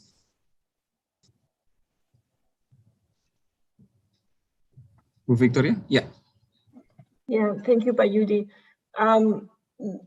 As I mentioned, I don't have the specific knowledge on the regulation, but what I can say is that, as Ibu Beba has just mentioned, the first line of sort of response is with the local government, right? And whenever funding is available at the local government, that should be the way to, from the onset, finance a response. As that is not available, then we go up to the next levels of government.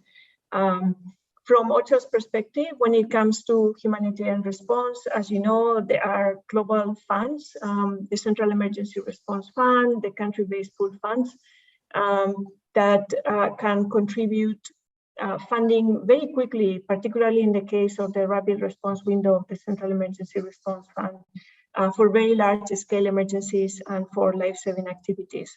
And that's an important source of funding for very large disaster events.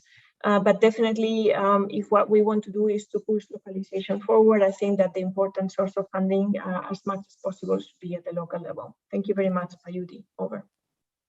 Thank you very much, Bu Victoria and Bu Beva. Once again, I would like to remind to all the participants, if you have question, please put your question in the chat box, and I am pleased to convey your question to the speaker. Okay, the next question is from Novir Hardianto. This question is to maybe to BASARNAS. I think Mr. Atau Pak Anggit can help us to answer this question. Insarak apa benar juga mengatur pencari unit K9-nya?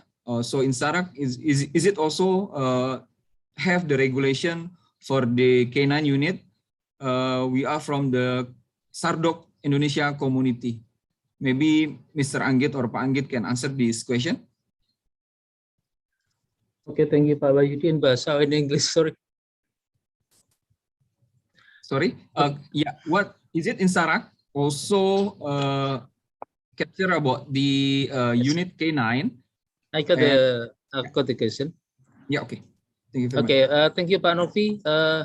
Maybe we can. Oh, sorry, I can answer by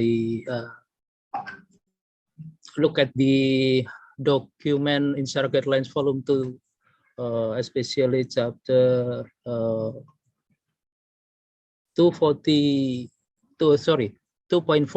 user team capabilities. There are some requirement that to be light and medium, there is a technical capability which is can involve such doc and or we can involve such doc and or technical such means that we can involve such doc when we need it, or maybe in we want to involve it, but we can obey and we use another technical search by technology, maybe like a search cam and other.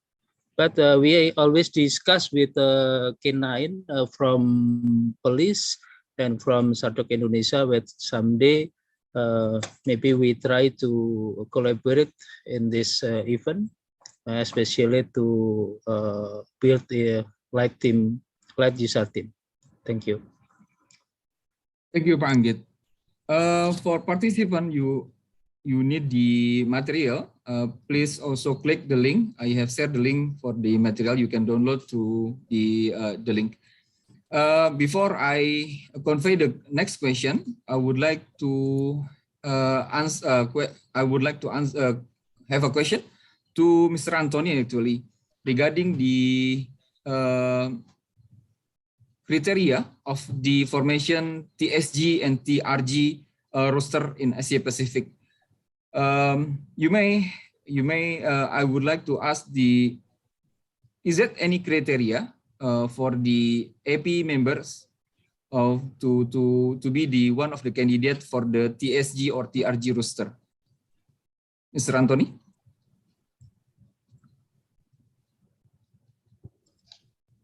Hi, thanks, Yudi, for the question. If I hear correctly, you're asking what is the criteria for one to be part of the TSG, TRG member? Correct. Yeah. So the criteria is... okay, here's what I found online. The criteria is set out in the terms of reference. For example, you must be a classified member. You have experience in USA kind of operations and work, among others. Or you are involved in the net and earn-net process. So these criteria are spelled out in our terms of reference. I hope that answers the question. I think we can also share the document, our TOR for the TSG and TRG. Yeah, the most important thing that the candidates need to familiar with the INSARAG methodology, correct, Mr. Anthony? Yeah, which is why we're also pushing for the training workshop so that nominated experts can go through the required training. Yeah. Thanks, Yudi. Thank you very much, Mr. Anthony. While we are waiting for the next question from the participant, I would like to raise the question to Ibu Beva regarding the presentation, Bu Beva presentation in the previous. In your introduction slide, there was, however, we must put the methodology in the context of Indonesia government public administration system. Maybe Bu Beva can more elaborate on this point to how this Insarak methodology can also first put in the government public administration system. Well, thank you, Bu. okay, thank you. So this is interesting. Usually when we develop the new institution, for instance, local or national body for disaster management, we don't know how to do it. We don't know how the institution should work. But in this case, BASARNAS, you have a very nice tool, a very nice guidelines that you can do. Okay, so you don't have like any difficulties in things that you should do. But the problem is, I think your institution is too small, and then it should make it like a bigger institution. So the Insarak methodology, the method that you that the BASARNAS already mastering of it, it should be more powerful to be implemented in many areas in Indonesia. So it's not just limited to provincial level, but you can go down to government, local government, or municipality, regency, kabupaten, or kota.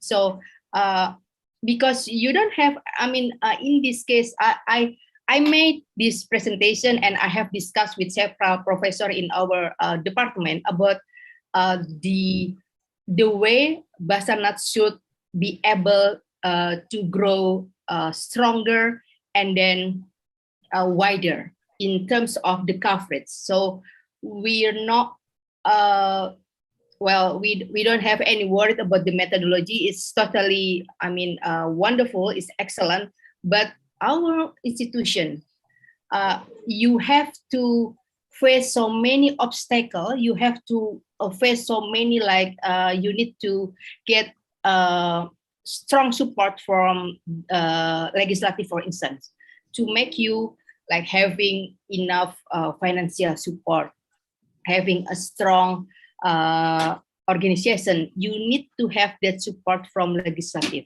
So it is like a requirement for you to be able to become a bigger, a large institution and a strong one in Indonesia.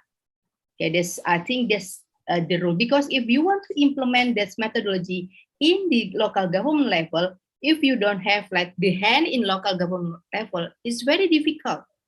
How should you push them? So it's difficult. Like if all based on the voluntary system, we cannot have the commitment for actually learning the methodology on time. Like, yeah, and also the skill is always changing. Okay, this volunteer has the ability, but probably the next 5 years the skill should be enhanced, and then it should be able to think from the perspective of BASARNAS. So you need to develop the capacity building for your own member BASARNAS, the formal member, not the volunteer. The volunteer, of course, it's a good one. It could support, but your, your formal member should be make it stronger and then more having the capability. So this, yeah, the thing that I think BASARNAS should be able to develop. This. Thank you very much, Bu Beva. Yeah, the important thing that BASARNAS need to have the umbrella regulation in the national level, supported by the legislative and also the national government, to have the strong power to share this methodology by Insarak methodology, to share nationally and nationally accepted and used for the national response framework in the near future. Thank you very much, Bu Beva. Participant, I I received also the question from the chat box. The question may be to Pak Anggit again. The first question already answered. The second answer is, the first question is already answered by Pak Anggit. The second question, is there any course or personal upgrading for NGO search and rescue from Insarak? Thank you before. Pak Anggit? Yeah, thank you. Bu Agnes again, yeah, from Jogja, maybe.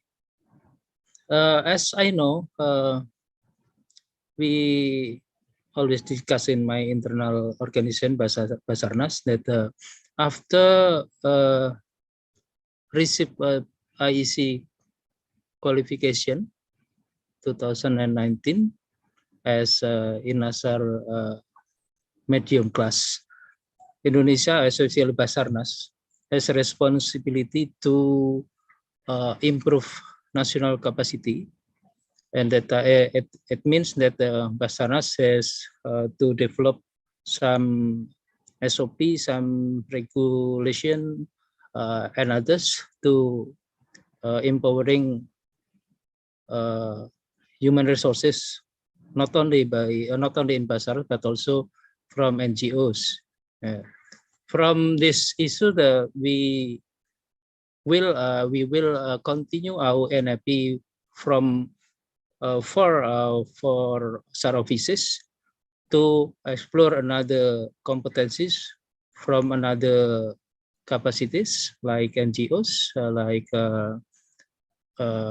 army, maybe from police also, as well as SARDOC to join with us to maybe to have to make proposal to build the NIP in your organization. Besides this, BASARNAS has a regular and routine capacity building to improve SAR resources. Every year we have at least 10,000 volunteers will be trained by BASARNAS from 2019 until 2020, and now we have also 5,000 to train in SAR capabilities. Thank you. Thank you, Pak Anggit. Or maybe I would like to invite Mr. Anthony, if you have any experience or expertise in Singapore to have the NGO part of SCDF to engage NGO for to have the same standard with the SCDF. Mr. Anthony, would like to have share some experience in Singapore?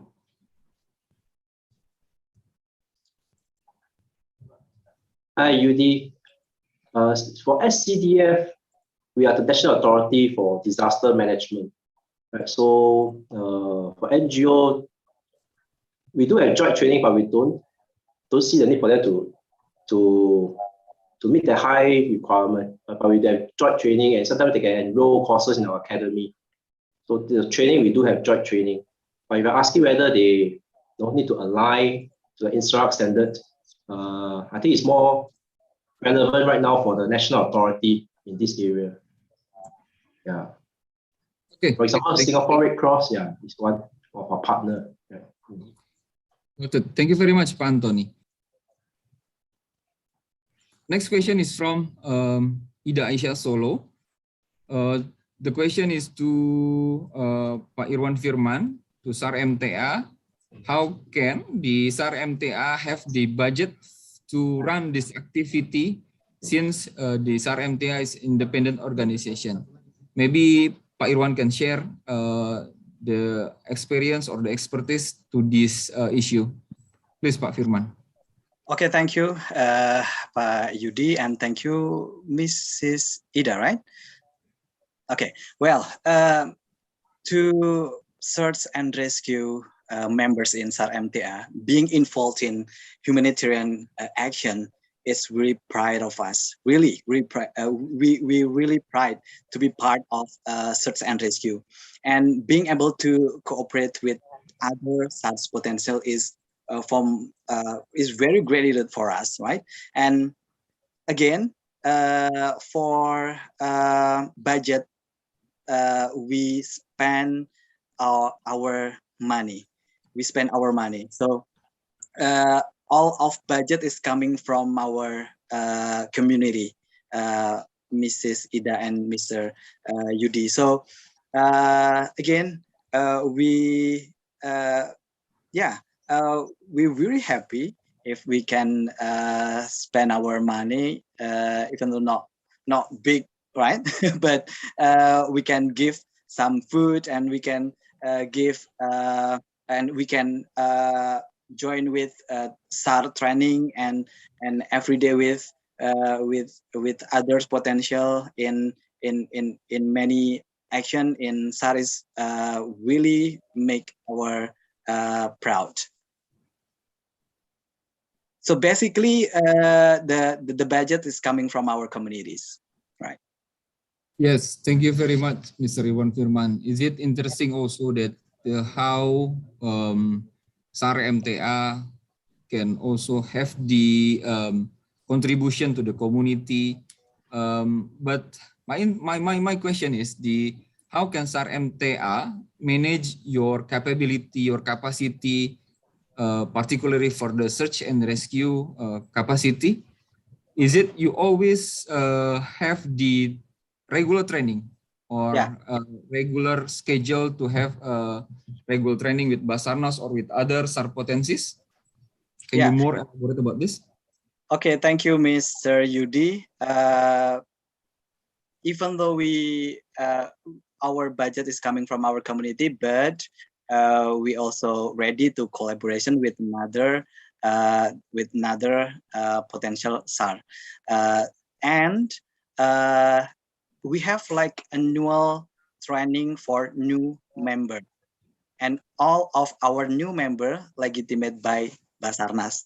So they have like a great capacity to be water rescue, to be jungle rescuer, to be diving rescuer, and they're very specific, and we have like, you know what, because we have like media's networking, TV, and also radio. When our members of SAR MTA doing something in a little or big disaster, and we reporting live, and we give information directly, that's actually to be influencer. You know what I mean. Our activities is make influence to another people to join with our SAR, Mr. Yudi. So I think the positive impact from medias, because maybe in every week we have more than 5 information about SAR activities. You know what? And we share with our 10 radio, in our television. So I think that's great activities. Thank you very much, Mr. Iwan Firman. Okay. Next, the question is to Mr. Anggit Satoto. The question is from Mr. Jose, if I'm not mistaken. The question is, pandemic is almost 2 years and affect all over the world. How does the government of Indonesia address this? What is the specific task of the SAR team in responding this pandemic? The time is yours, sir. Okay, thank you, Pak Yudi. Thank you, Mr. Jose. BASARNAS have specific task, that is a search and rescue. In this pandemic, BASARNAS still in this line to execute search and rescue. So in this issue, BASARNAS only open the procedure, open the guideline, open the regulation that is arranged by our government. So all personnel should be with mask with a special suit and others to save a survivor and also to search another survivor. BASARNAS also involved in pandemic issues, but not in white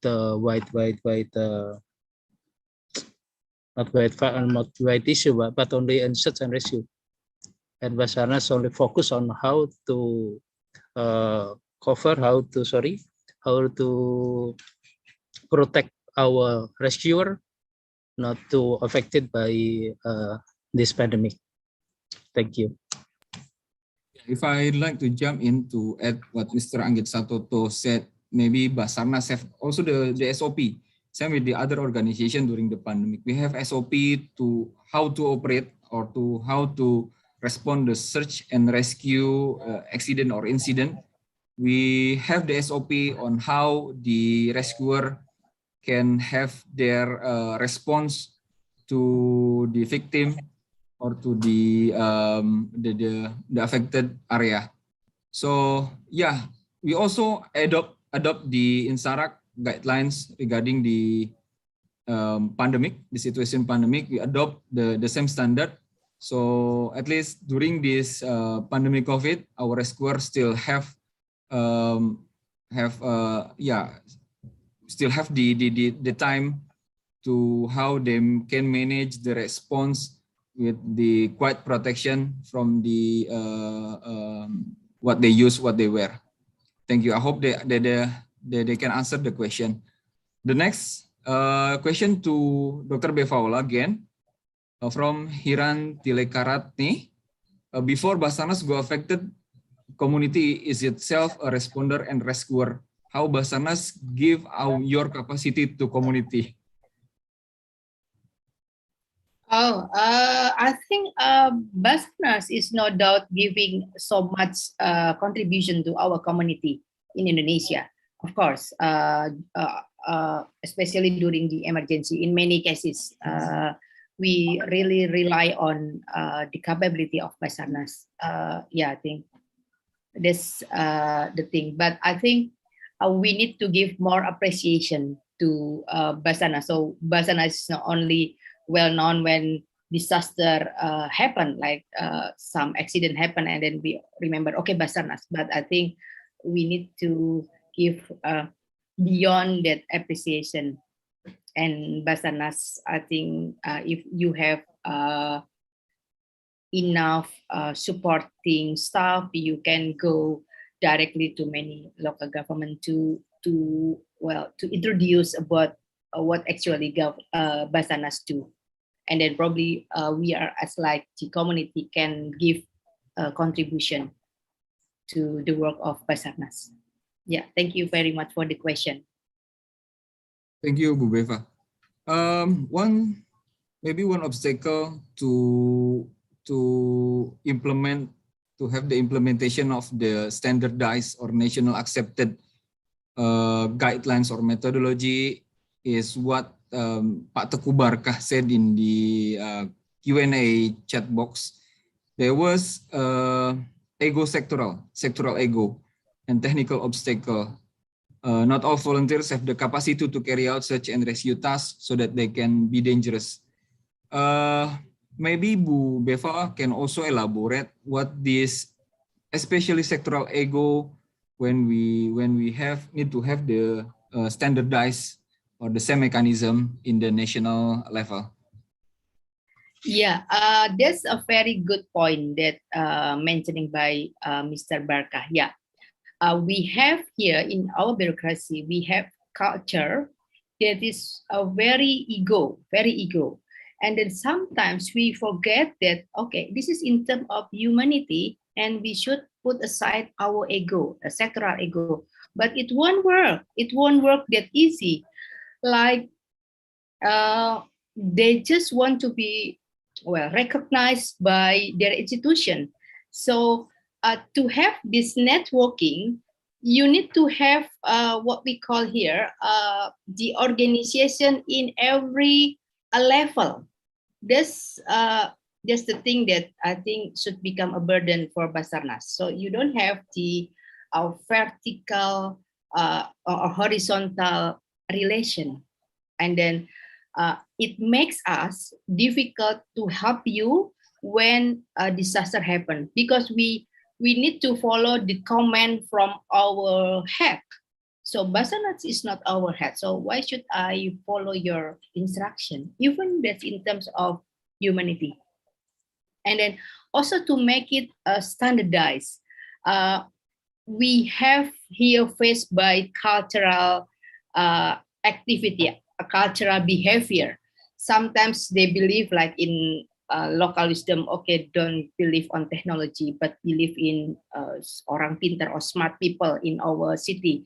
So sometimes it will becomes the burden of BASARNAS. So to make it standardized for many local or many cultural background in Indonesia is very challenging. I know it's hard because the guideline is the international perspective. But when you make it down to the level of community, we need to understand the characteristic of community. Maybe we need a bit to modify. And then the capability to modify is really depends on the local leader of BASARNAS at the probably provincial or regency level. We need to modify because this is happen in many standardized things. Even in like in university, we have also the educational standard. But when it put in terms of like Gajah Mada University, we need to modify, we need to develop, we need to make it okay, it's still under your guidelines, but because this reason, we a bit modify. This the the art of modifying guidance is a part of capability and should be thing by the BASARNAS. We cannot just put okay, it's not like cooking an egg. Okay, you cook and then this is the same happen. Oh, it's different things. The fire, the way they cook is totally different. The community, the behavior, the culture, the language they use. So it's quite hard for implementing in terms of diversity of our cultural. But you still can do it. Don't worry about it. That's a good one. This the ability to modify is a part of the art of doing the search and rescue activity. Yes, Mas Pak Yudi. Thank you, Bu Beva. I also helped by Ms. Haruka in the chat box. There was a link for your access to the first responders course, and then Ms. Haruka also helped me to share the INSARAG Medical Working Group COVID-19 guidance note. You can also access to the link that shared by Ms. Haruka. And also you can find the INSARAG National Accreditation Process Guidelines now being updated and planned to be endorsed next year. You can also click the link shared by Ms. Haruka. If there's no other question, we can proceed the webinar to have the latest closing remarks to at least to recap the presentation of respective speakers. First, I would like to invite Mr. Anthony to have the recap or conclusion of this of your presentation. Anthony, please. Yeah, thanks everyone, and thanks Yudi. First of all, I want to convey my thanks and appreciation for having Singapore to be in this webinar.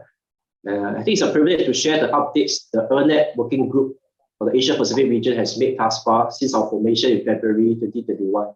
So as a recap, I think my presentation outlined the progress we have made since then. We have the terms of reference for the Tsg Trg, and now we are looking forward to organize the first virtual training workshop in January 2022, Hopefully, with this workshop, we can kickstart the ERNET process in the Asia Pacific region.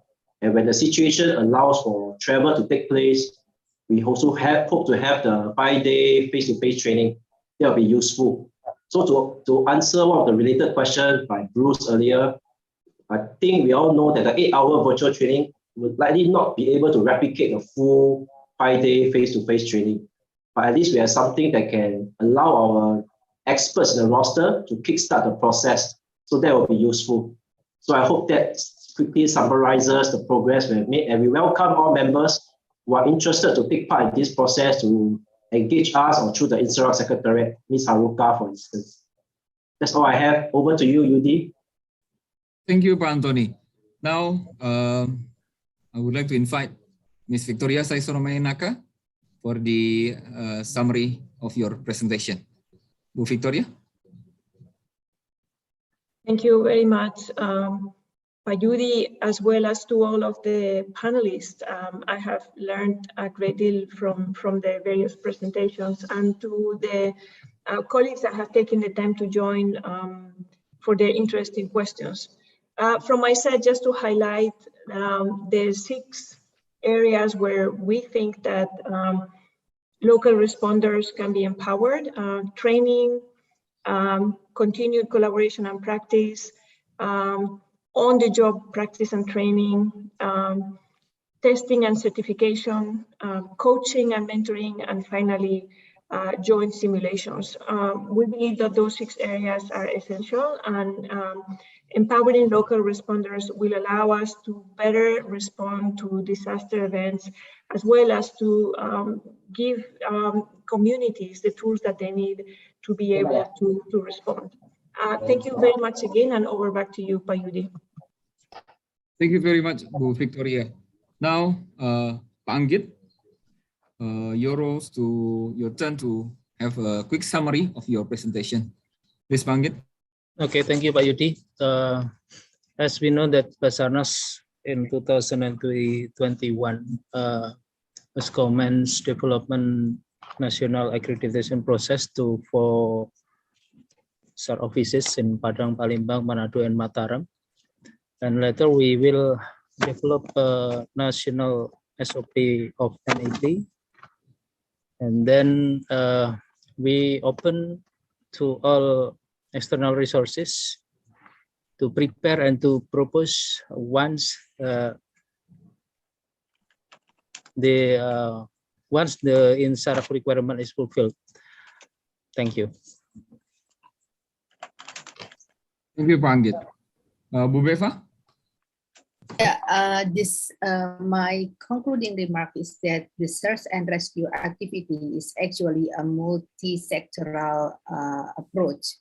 BASARNAS should be hand in hand with other department, other knowledge, such as not only technical things, but probably financial knowledge, even public administration, and even political knowledge, because when you will be changed into the more stronger institution, you need someone to speak on behalf of BASARNAS. And sometimes that people is not from BASARNAS, sometimes it's a politician. And then you need to, I think, I need to have several discussions with the politician. This departed, you cannot, even this, you don't like it, but it's something you cannot hinder, because we live in the era of democracy in Indonesia. That's my conclusion, Pak Yudi. Thank you, Bu Beva. Now, last but not least, Mr. Iwan Firman, summary of your presentation, please.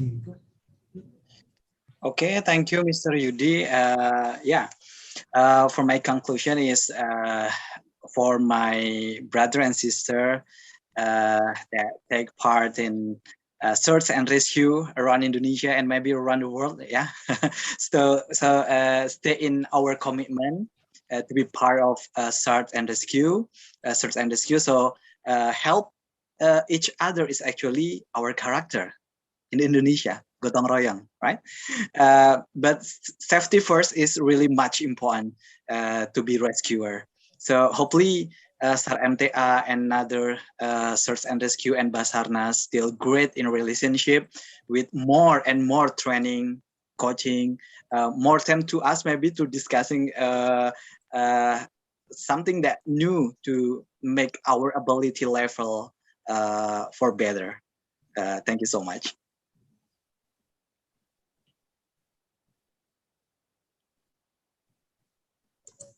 Yes, thank you. I have a technical issue with the laptop, sorry. Now we have come to the end of the webinar. On behalf of BASARNAS as the organizing committee, please accept our sincere appreciation for the outstanding presentation. Your presentation gave us a close look to how we can enhance our capacity in national and regional level. It was also fascinating to have 208, but now 203 participants in this webinar. Thank you for your active participation and contribution to the INSARAG family. Stay safe, everyone, and looking forward to meeting you at another INSARAG event soon. Bye-bye. Thank you very much. Terima kasih Bu Victoria, Bu Beva, Mas Irwan, Pak Anggit, Pak Antoni. Thank you, everyone. Thank you Victoria, thank you Bu Beva, thank you Pak Toh dan Terima Pak kasih, Mas Muiz. Irwan. Thank you. Assalamualaikum. Bye-bye. Mr. Wahyu, we not take a picture together? Oh, Ken. Yep. I forgot photo session only for the speakers. Okay. Iya, ada loh. Okay. Well, I will have a picture. 1, 2, 3. Okay, wait a minute. We have more time. Yeah. Okay. Once again. Yes, done. Thank you very much. Terima kasih.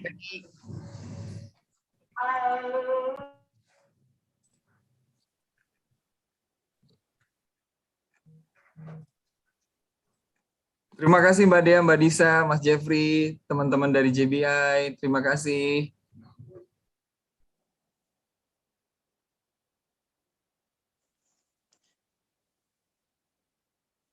Terima kasih Mas Yudi, Bu Beva, keren banget presentasinya. Pak Anggit, salam kenal. Pak Antoni, Ibu Victoria, Pak Sebastian, dan semuanya saja. Mudah-mudahan bisa mampir ya kapan-kapan ke MTA TV.